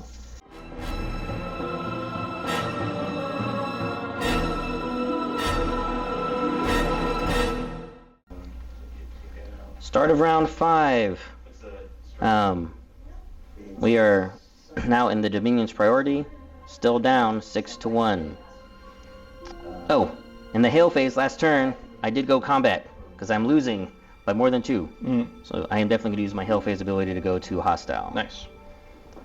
Gotta remember that that's the thing I can do. Yeah. All right, so my first priority action is going to be my Vorta Supervisor on this fighter right here. Okay. Going to the bridge. Going to raise alert by 2. So go to yellow alert 1. Yeah. Yeah, the fire compartment fires is the one that you can repair in the cargo bay. But I kind of want to keep that one to give you minus victory points. That is true, because that is true, because Odo's there in the fire now. Yeah. He's been healed. If he takes another trauma, I gain another negative, because I'm letting this god of ours keep. So that actually is a good point. The warp wouldn't happen till... Oh, wait, no, the warp could happen. Yeah. Okay, I will try and repair it. I'm going to try to repair it? Yeah. So I'm testing... That would have been kind of funny if you would have just kept giving me negatives, just by heal him, let him die. Heal him, let him die. It is a very valid consideration. Okay, so reliable commander is going to try to repair. So I do have discipline 1. Oh, perfect. Is that part of the test? So Excellent. it's So you yellow get your plus... ops value plus 1 black dice for discipline. Very good. So my ops are 3. And you just need 2 successes to repair, to put out these fires. And you got it. Cool. Very nice. So this is a discovery. It could be anything. It could be anything. It's not going to help you here, so you can then spend the discovery at the end to gain an advantage. Okay. Yeah. Since you don't need to turn it to a dice. Cool. I will do that. And the compartment fires are put out, so now you actually... The captain's Unless you want to chair- re-roll one of my die with that. Nah, I'm good. Okay. I actually don't want you to keep hurting Odo. So I don't want to keep getting negative. And then that just gets discarded. Very nice. Alright, good job, reliable commander. You're very reliable. Yes. We are going to try this again. Yep. Engage transporters. We've got to get through these shields. 5 dice. I just need 3 successes because your shields are only 1. Huzzah! Alright. Finally succeeded. Assault Team Alpha with Jamadar's second beams on to the ship. And to ensure that you can't stop my team, we're going to beam into the cargo bay to lock down that station. So you cannot form teams now. Okay. On That's the smart. Constellation. I like that. Alright, back to you. What else do they do while they're here? So, there's several actions they can take. So I can do an assault action, which Okay. would allow me to move and then attack, or just attack where I'm at. Okay. Another team, if you had like a team on there. Mm-hmm. I can also relocate, move around, and also raid. So raid is where I can then start reducing your crew dial. Oh, okay. Basically, I'm attacking your crew. Okay. So And the only way to shake them loose is with my own... you'd have to have your own team on there. Okay. So basically, at this point, you can't form a team on that ship. Right. You need to form a team, like say on the Enterprise, and then get back into the sector. Beam and them back in. Beam them back in. Interesting. Or Okay. the Defiant already has a team. Get the Defiant over there and transport them on to try to fight them off. Right. Oh, and since that's considered an aggressive action, I'm assuming you're going to flip your exploration directive. It's not hostile, so you can't flip your combat directive. Sure. Oh, that was an aggressive act. It was? So I do... Okay. So I do gain a negative victory token for doing that. Oh, okay. Because that hadn't flipped yet. That's alright. I thought you flipped it at the... I flipped my combat directive. Oh, This was a different one, which is my exploration directive. I see. Yeah. Oh well, I'm definitely... I just have to kill as many things as possible Yeah. to get victory tokens back. And also do team's actions to get victory tokens now. I think I'm going to try and stop you from doing that. Odo is going to initiate a warp. Okay. So I will spend 1 energy. My red here is at 6, but my max is 9. So I can spend up to 3 energy. To go faster. Okay. So we're going to spend 2. Okay. Constellation warps away. Alright, so my next priority action is going to be my Jem'Hadar II, who's on my assault team. Mm-hmm. He's going to order them to do a raid action. Awesome. So let me look up raid, because I don't think we might have done this once with Rob. But, alright, team actions, raid. I'm in an uncontested section, yep. So I test my ops plus fieldcraft. So I do have fieldcraft 1 on my second. Ops is 4, so I'll get 4 blue dice, 1 black dice. And my difficulty is equal to your ops stat. So what's the Constellation's ops stat? Ops is red? Yellow. 3. Alright, so I need 3 successes here. Okay.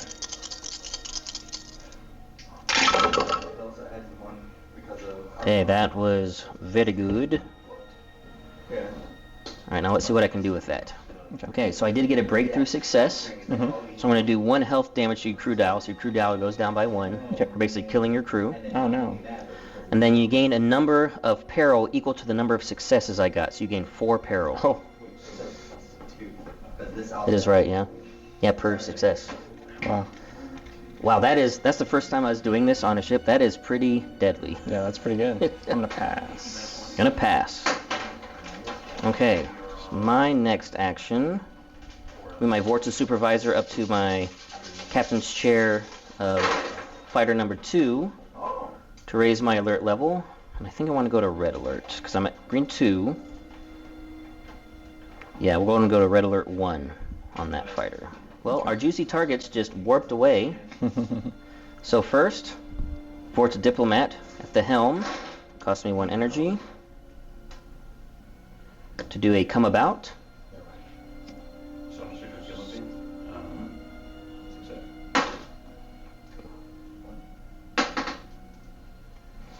And then we're going to do my Vortex Supervisor to engage warp. You're not getting away from us. Cost me an energy. Next one I can go is warp 5, so 10 inches without spending more energy, but I don't need it. We just need to change our zone so I can actually be in range of you. Right.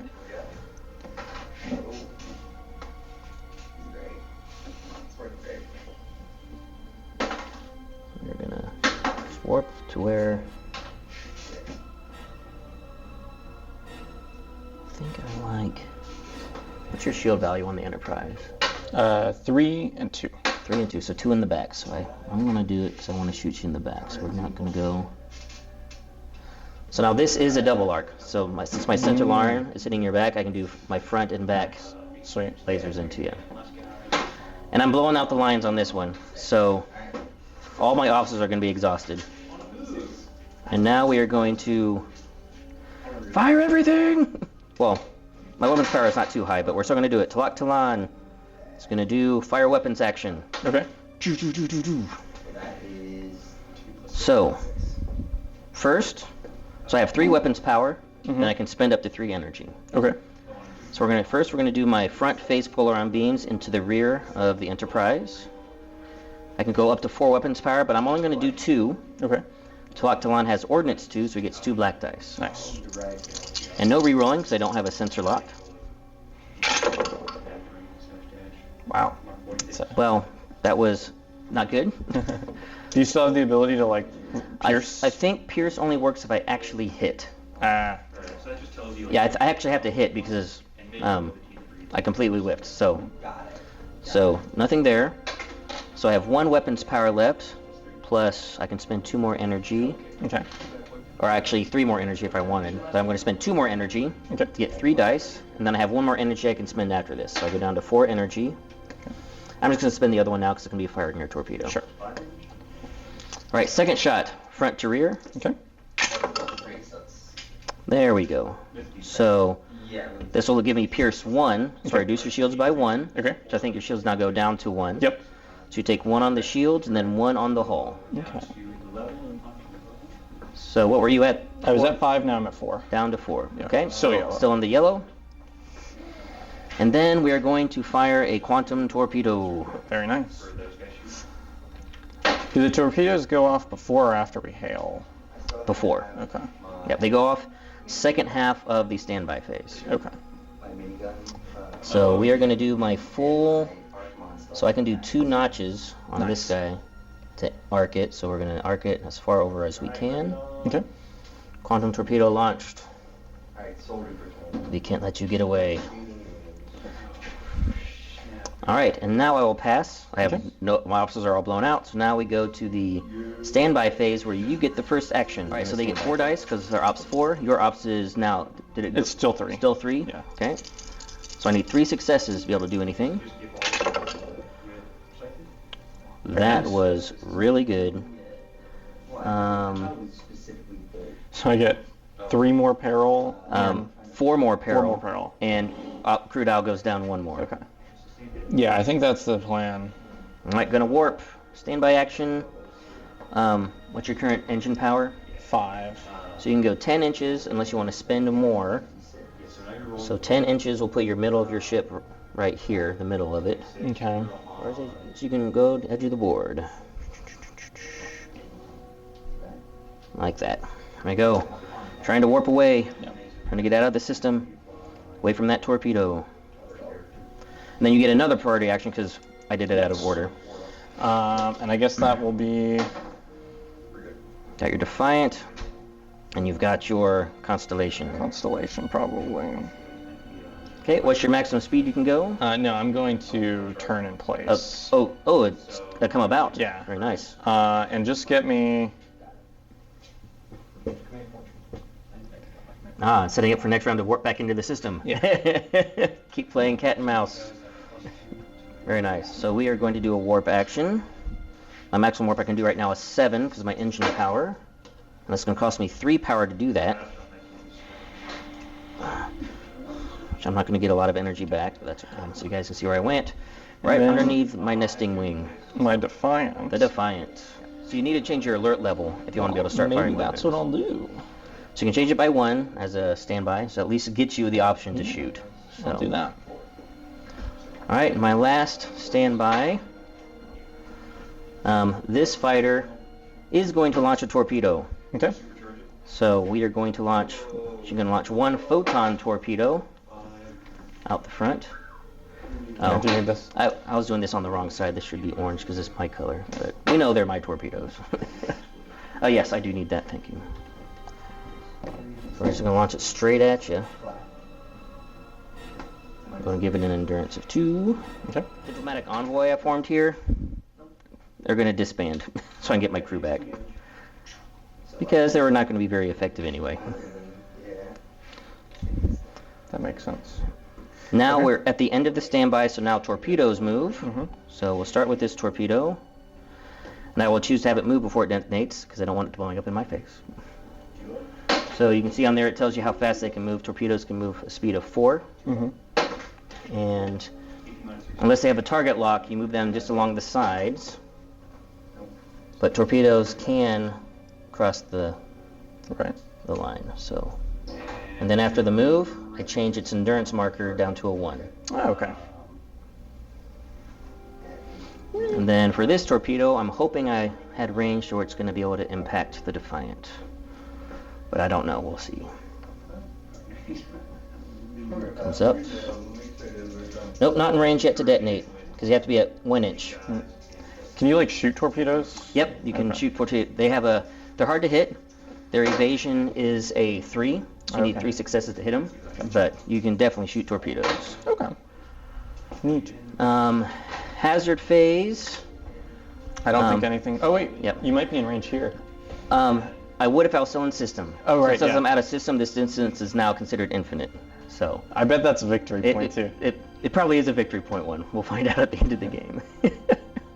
All right, so that's it for the... All the way through the hazard phase, we'll do ready phase off screen, and then we will do... I will get the choice of doing hailing first if I want to. Yep. We'll see. For the Dominion, I was able to refresh my Jem'Hadar second on my assault team, Talat Talan, and Vorta Diplomat on the battlecruiser, and got full power back on the battlecruiser, and limited power back on both of my fighters.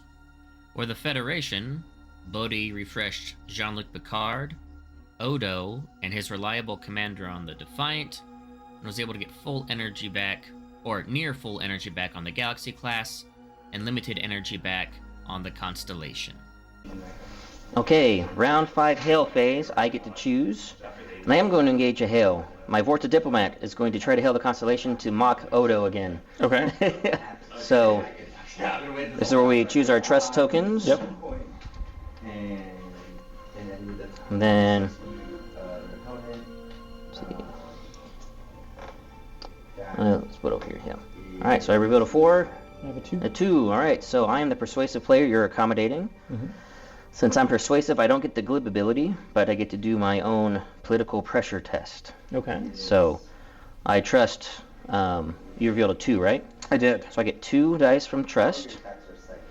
Then my Vorta Diplomat's highest social is diplomacy 2, so I get 2 dice from that. Okay. And I need 3 successes.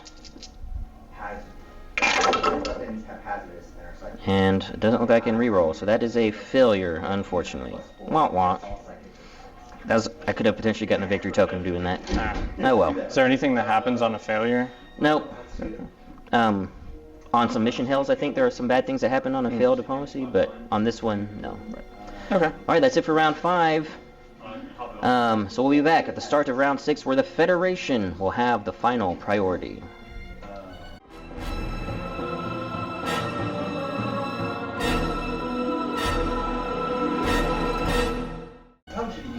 Alright, we are at round 6. Last chance to get a joint solution or we both fail, and also last chance for me to build up my victory tokens so we can do a joint solution and I can potentially not lose. So, we'll see what happens. But Bodhi has priority. Well, you know Odo, he's a little cowardly sometimes. So I think he's ready to warp out. Odo gonna warp out? Yeah. I'm just gonna air it because I'm gonna go back into the system. Well, warping back into the system. Yep, so you're on the edge, so you can declare that you're in system. Very good. In system 2. With all of my peril. Yes. He took offense to that, you know. It's, yes. Actually, you would have healed 2 peril. I say heal sure. because of forgot to do the refresh of the advantage of peril that you have to do. Yep. All right, first priority action for me. It has to be on my battlecruiser because both my supervisors on the fighters are not readied. Mm-hmm. My Vorta Diplomat at the helm, going to cost me an energy. And we're going to do an impulse maneuver. Okay. This could be bad for me if I don't make this.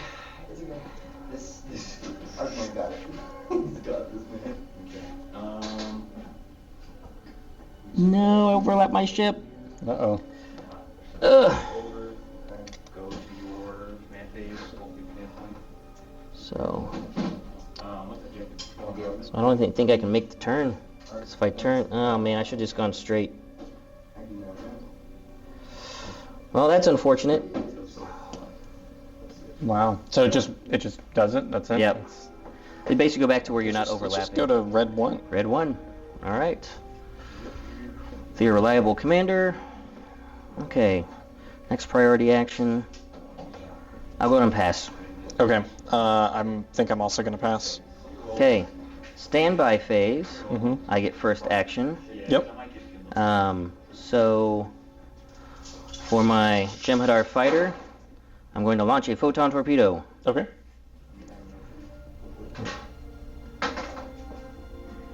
That. All right. To you. I will have the Enterprise turn about. Come about. I know I can't take him down, but I can take a look at him down. So Alright, Enterprise comes about. Something like that. Yep. And that costs you 2 energy to do that. I have a total of 8 inches. I don't think so. Oh, I forgot about my second to do my raid action. Oh, Dang. do it. Can I go back and do that? Yeah. Yep.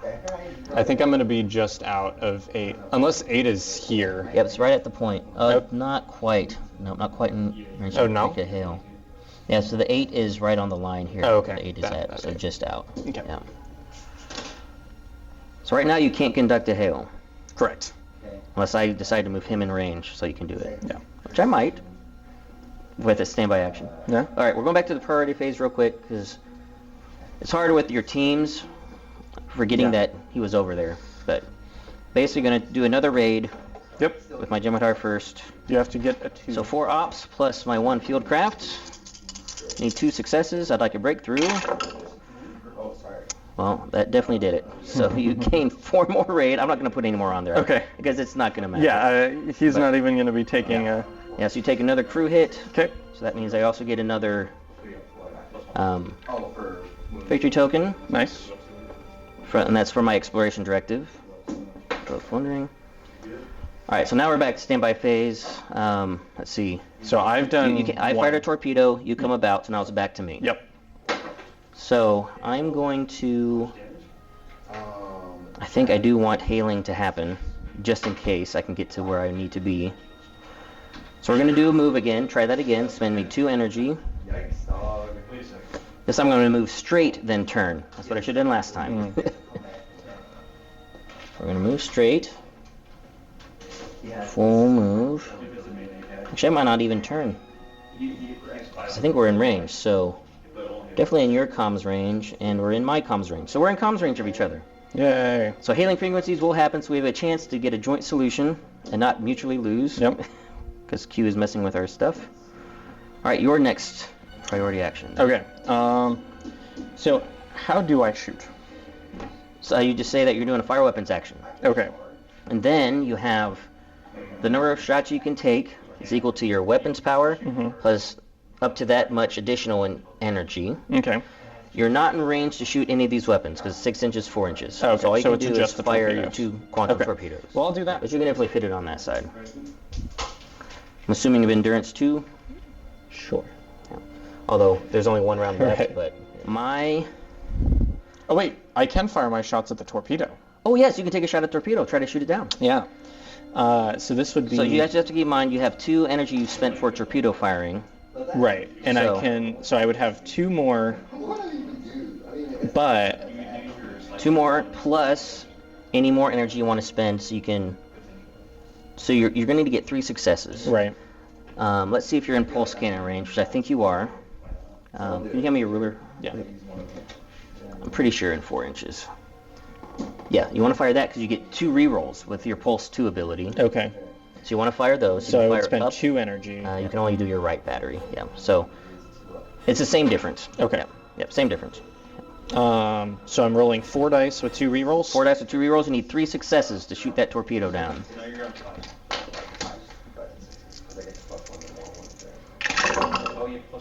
Wow, look at that. Okay. Got the 3 successes. Full scanner. Choo choo choo. Incoming torpedo, Captain. Choo choo choo choo choo. Boom.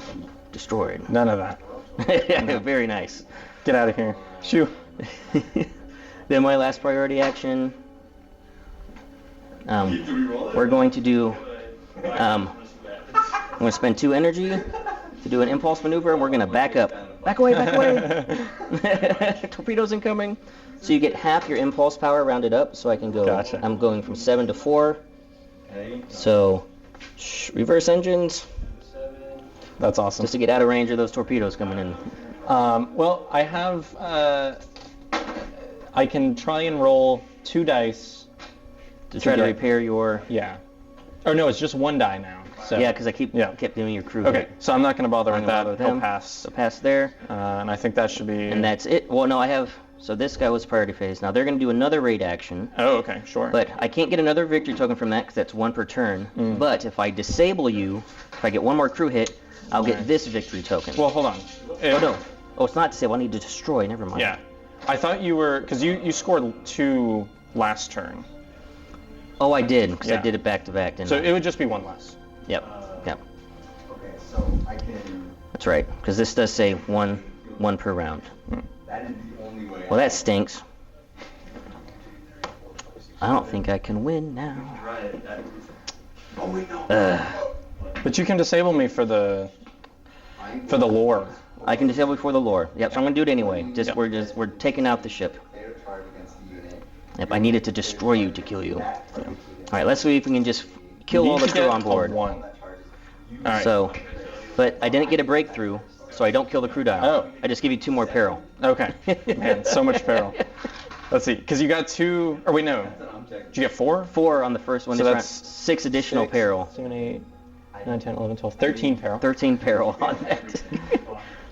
They are definitely Poor in peril. Odo, man. Yeah, he's like, I'm just going. But that was These a are good my move. friends. Warping out into the system means I can't attack you now.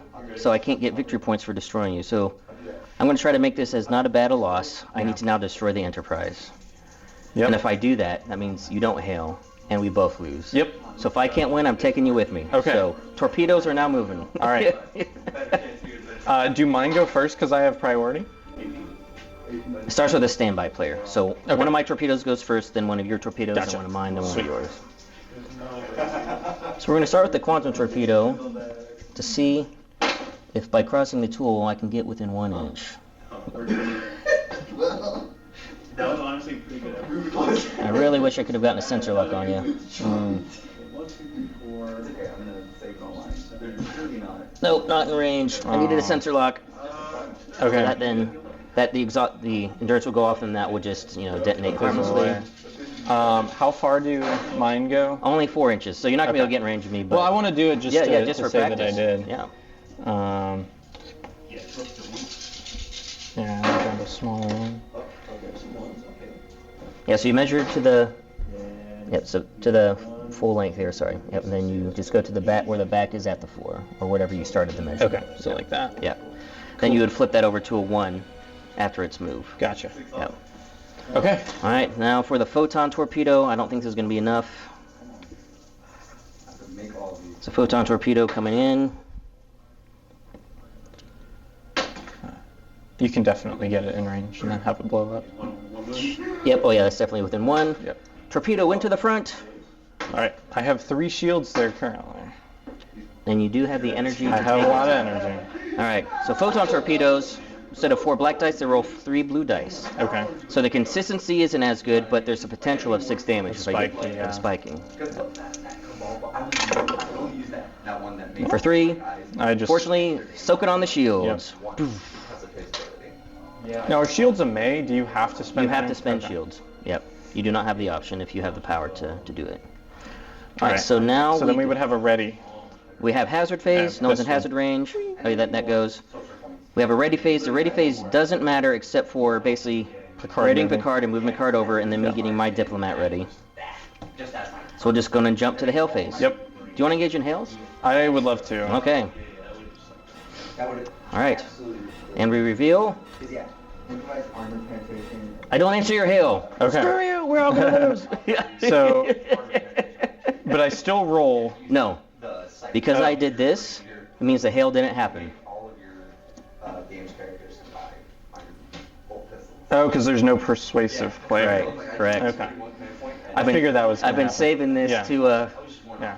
Now, if we were like tied, or if I had more victory tokens, if I was able to catch up, then I wouldn't do that. Yeah. But I tried to like juke you out with my 3 Yes, on yeah, like 2 yeah, I was turns thinking ago about to it, maybe he spends it, but so All right. guys, Q, it's a mutual loss because Q has decided to hang on to Wei Yun and our intrepid captain and is doing who knows what hideous, macabre games with them for all time and eternity.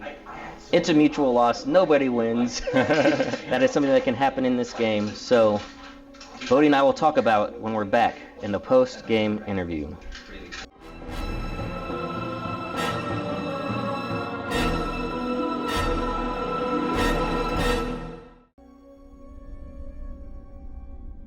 Despite Captain Picard's attempts to get the Vorta to see reason and work together, the Dominion remained implacable and refused to find a way to return their wayward officers. Given that Wei Yun allowed a living god in Odo become critically injured, the Founders instructed the Vorta diplomat to allow Wei Yun to remain in the clutches of the enigmatic being Q as fitting punishment. Besides, another clone will be activated of Wei Yun in due time, and this one will serve more faithfully. Also, the loss of a valuable Starfleet captain to eternal torment will cause significant loss of morale to the Federation. The Great Link can only hope that this offering of playthings to Q will be enough to distract the omnipotent being and ensure he does not interfere with the Founder's plans in the future. Okay, well that was very fun, very crazy, and definitely a completely unique and different game than I've had so far, and a mutual loss. Because I forced it, because it was basically like, to hell with you, I'm not going to let you win. Let Q kill. I didn't care about Q killing Wei Yun for all eternity. He's just a clone. We'll just clone another one coming back. That happened in the show all the time. The heroes at some point would kill Wei Yun, and then he would show back up again, like at Field This was later as a clone. That's as awesome. A new Wei Yun. But your thoughts of your first Into the Unknown game? Well, man, there's a lot to explore in this game. I know, so like Ben was telling me some of these things before we played, about how like the ships don't really matter, it's like the officers and where you put them.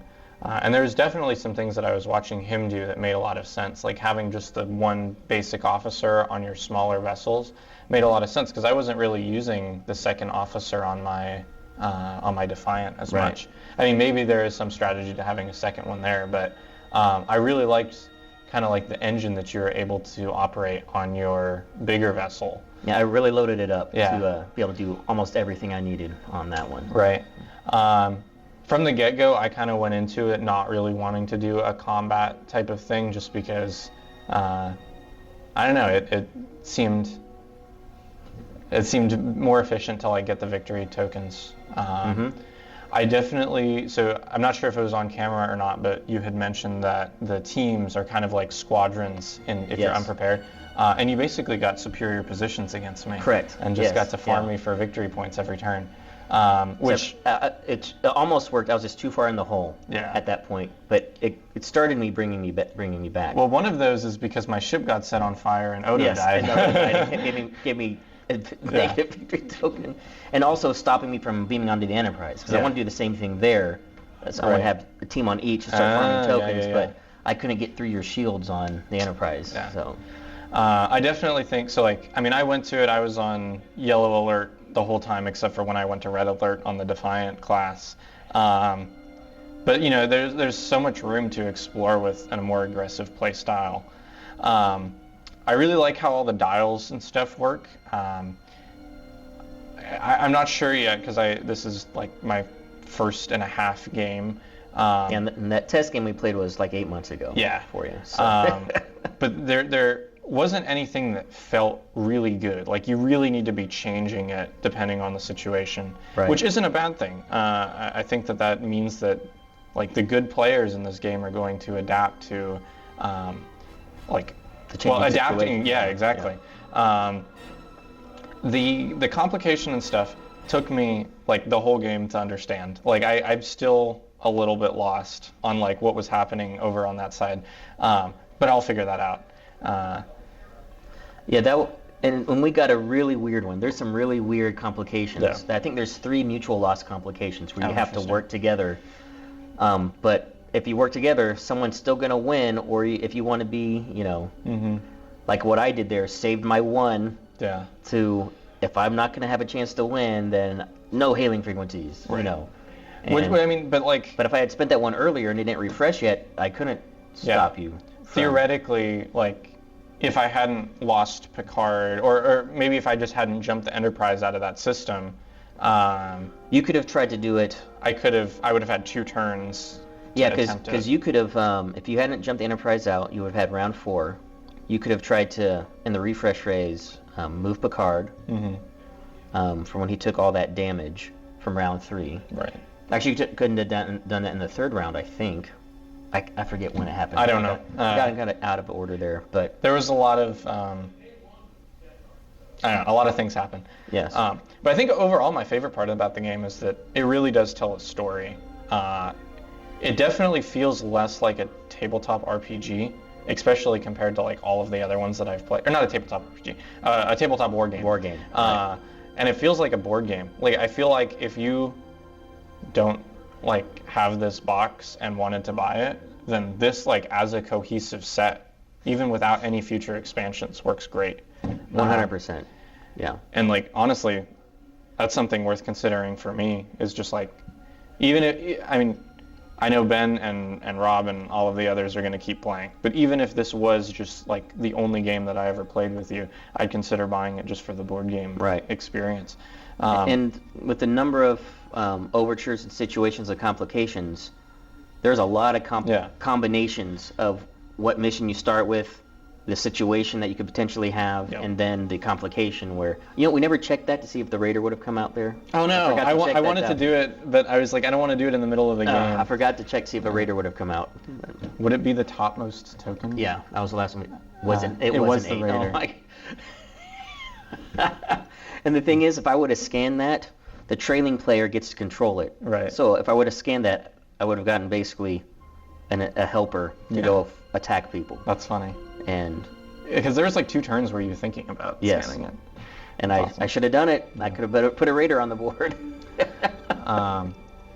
But yeah, how was playing Dominion for the first time? Was that? It was very fun, and also had to change my mindset. So all of my times playing the Federation, I don't want to go combat, but I'm prepped for it. Yeah. All the games I played with Rob so far, I've been ready just in case Rob goes for it, or if we get a mission where we have to go hostile, we're in open combat, which did happen twice, and so I was ready for it. And Federation ships can be deadly if they're ready for it because of the torpedoes. You saw how powerful one torpedo was. Right. And the Enterprise and the Defiant can launch 2 out their front. Oh wow. So you could potentially, if you line up on somebody, you can just. And you guys probably already saw this on Rob and I's video when we did Mission 3. I essentially one-shotted this because I just overwhelmed it with torpedoes. I did some laser shots, drained its shields down where he couldn't move. Now to get out of the range, and Trios just came in and bam, bam, bam, bam, bam. Now I didn't get victory tokens because I did too much. I blew it up. And the Federation wants to disable, not blow up to get victory tokens. But I mean, still it got takes off the the board. activation off the board. Yeah, it takes it off the board. And I think destroying or disabling is probably a very powerful thing in this game. But with the Dominion, when I was thinking about this, I was thinking, I want to overload this with all my officers. This is going to be my main vehicle. Let my fighters do side stuff whenever they need to. And when I saw me getting down in the victory tokens, like, well, I need to go aggressive. Whereas I might not think that with the Federation. I might think I don't need to go aggressive. I can still do really good with the mission. Yeah. But I just kept failing all my rolls so bad. It's like, well, I have to go hostile now. Was able to do it with the hail phase because I was down so much, and I need to start destroying ships. I didn't destroy ships. Yeah. But then I also thought I need to get victory tokens, so I need a team now. I need to board a ship and start doing crew damage. Right. And that actually helped me come back a little bit.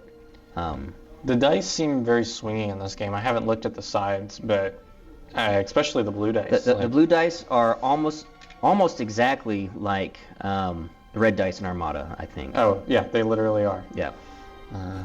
2 blanks, 1 basically double, 1 crit, 1 double, and then there's 2 hits, and then there's 2. The analyze can count as like accuracy. So I think they're exactly the same as. Just about. Yeah.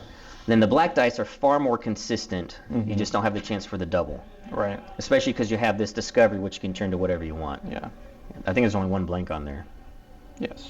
Yeah. So if you can do tests where you get to add in your officer's skills for expertise, you greatly improve your chances. Yeah. I mean, that seems the dice critical. are very swingy, which is, I think rerolls are important. Yep. So on tests, when it has an instrument rating reroll, you want to have a good instrument rating for that, for the number of rerolls. Advantage is good. But peril also is good, so you can force your opponent, roll them out of a success. Now, peril is, I mean, if you thought PDIC were annoying, imagine having 13 peril. 13 peril on your ship. Like, as soon as I got the 6-1, I was like, this guy is going to be moving. He's like, he cannot roll a single die for the rest of the game because it's just a waste. Reacting to you, you're just blowing me away on the mission. I have to do something. Try to start clawing my way back. And just so happens the complication I got it was your complication. It was my complication. Yeah. It was a mutual loss one, and I was able to save that token to be like, no, we're gonna both lose. Okay, well, don't talk about it like it's a good thing. You still lost. Oh, we did. Well, I mean, yeah, we didn't. You lost. The Federation's loss is a victory for the Dominion, oh, okay. according to my Vorta diplomats. That's how they're spinning it. Yeah. You know, because you lost an intrepid captain, a valuable Starfleet officer that's hard to replace. We just lost a Wayun clone. I don't know. She's got a bowl cut, so I don't think that's that big of a loss.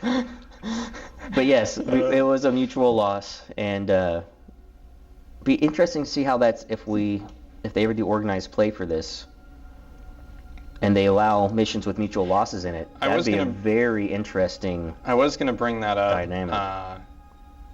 Some of these seem like weird if it was a tournament. Right. I don't know, because it couldn't be like in Armada with an MOV type of thing, because we might be forced into a low scoring thing based off of our missions. Right. That, you know, even though I win, I only had 4 victory points. Right. Maybe that's a thing that can happen. Whereas a high scoring one, I mean, I had 6 over there. Yeah. And it's possible to get really high. Rob and I's second mission we played, you got 3 victory tokens for every objective you controlled at the end of the game. So I ended up with 14, Rob ended up with 11. So that was actually a high one. Right. But yeah, I mean, I would definitely play. I assume I will play again. But yeah, I love this game, so I'm going to be bugging Bodhi, bugging Rob, bugging Buster to play this as much as possible, because I love this. And I just love how it just can, I've said this many times, I love the change from the first 3 rounds to the second 3 rounds, how that completely changes what you're trying to do in the game. You have to adapt on the fly. Yeah. So, well, that was a lot of fun. Yes, it was a mutual loss. We both lost, but the Dominion are spinning it that the Federation lost. We don't care about our clones. And if I would have had a founder on one of my ships, though, and you chose that, then that would have been a major loss for the Dominion because one of our gods died. Yeah, but, I mean, well, we'll just talk about, Odo will happily provide a statement about how he was burned in a fire caused by the Dominion attack. And I'm sure that'll make its way onto the Dominion interweb. Yes. We won't block that at all. We'll let that through. No. All right, guys. Well, thank you for watching. Thank you for the game. This was a lot of fun. Hopefully my learning the game wasn't too boring. I don't know how much editing you'll do. This was fantastic. I would say fantastic first time playing. You basically never played before, so that was fantastic initial. You effectively won. I just forced the mutual loss just to take that away from you. So, but you were kicking my butt for sure. It was a tie. Yes, it was a tie. So, but guys, don't forget about the giveaway, and thank you guys for watching. And until next time, take it easy.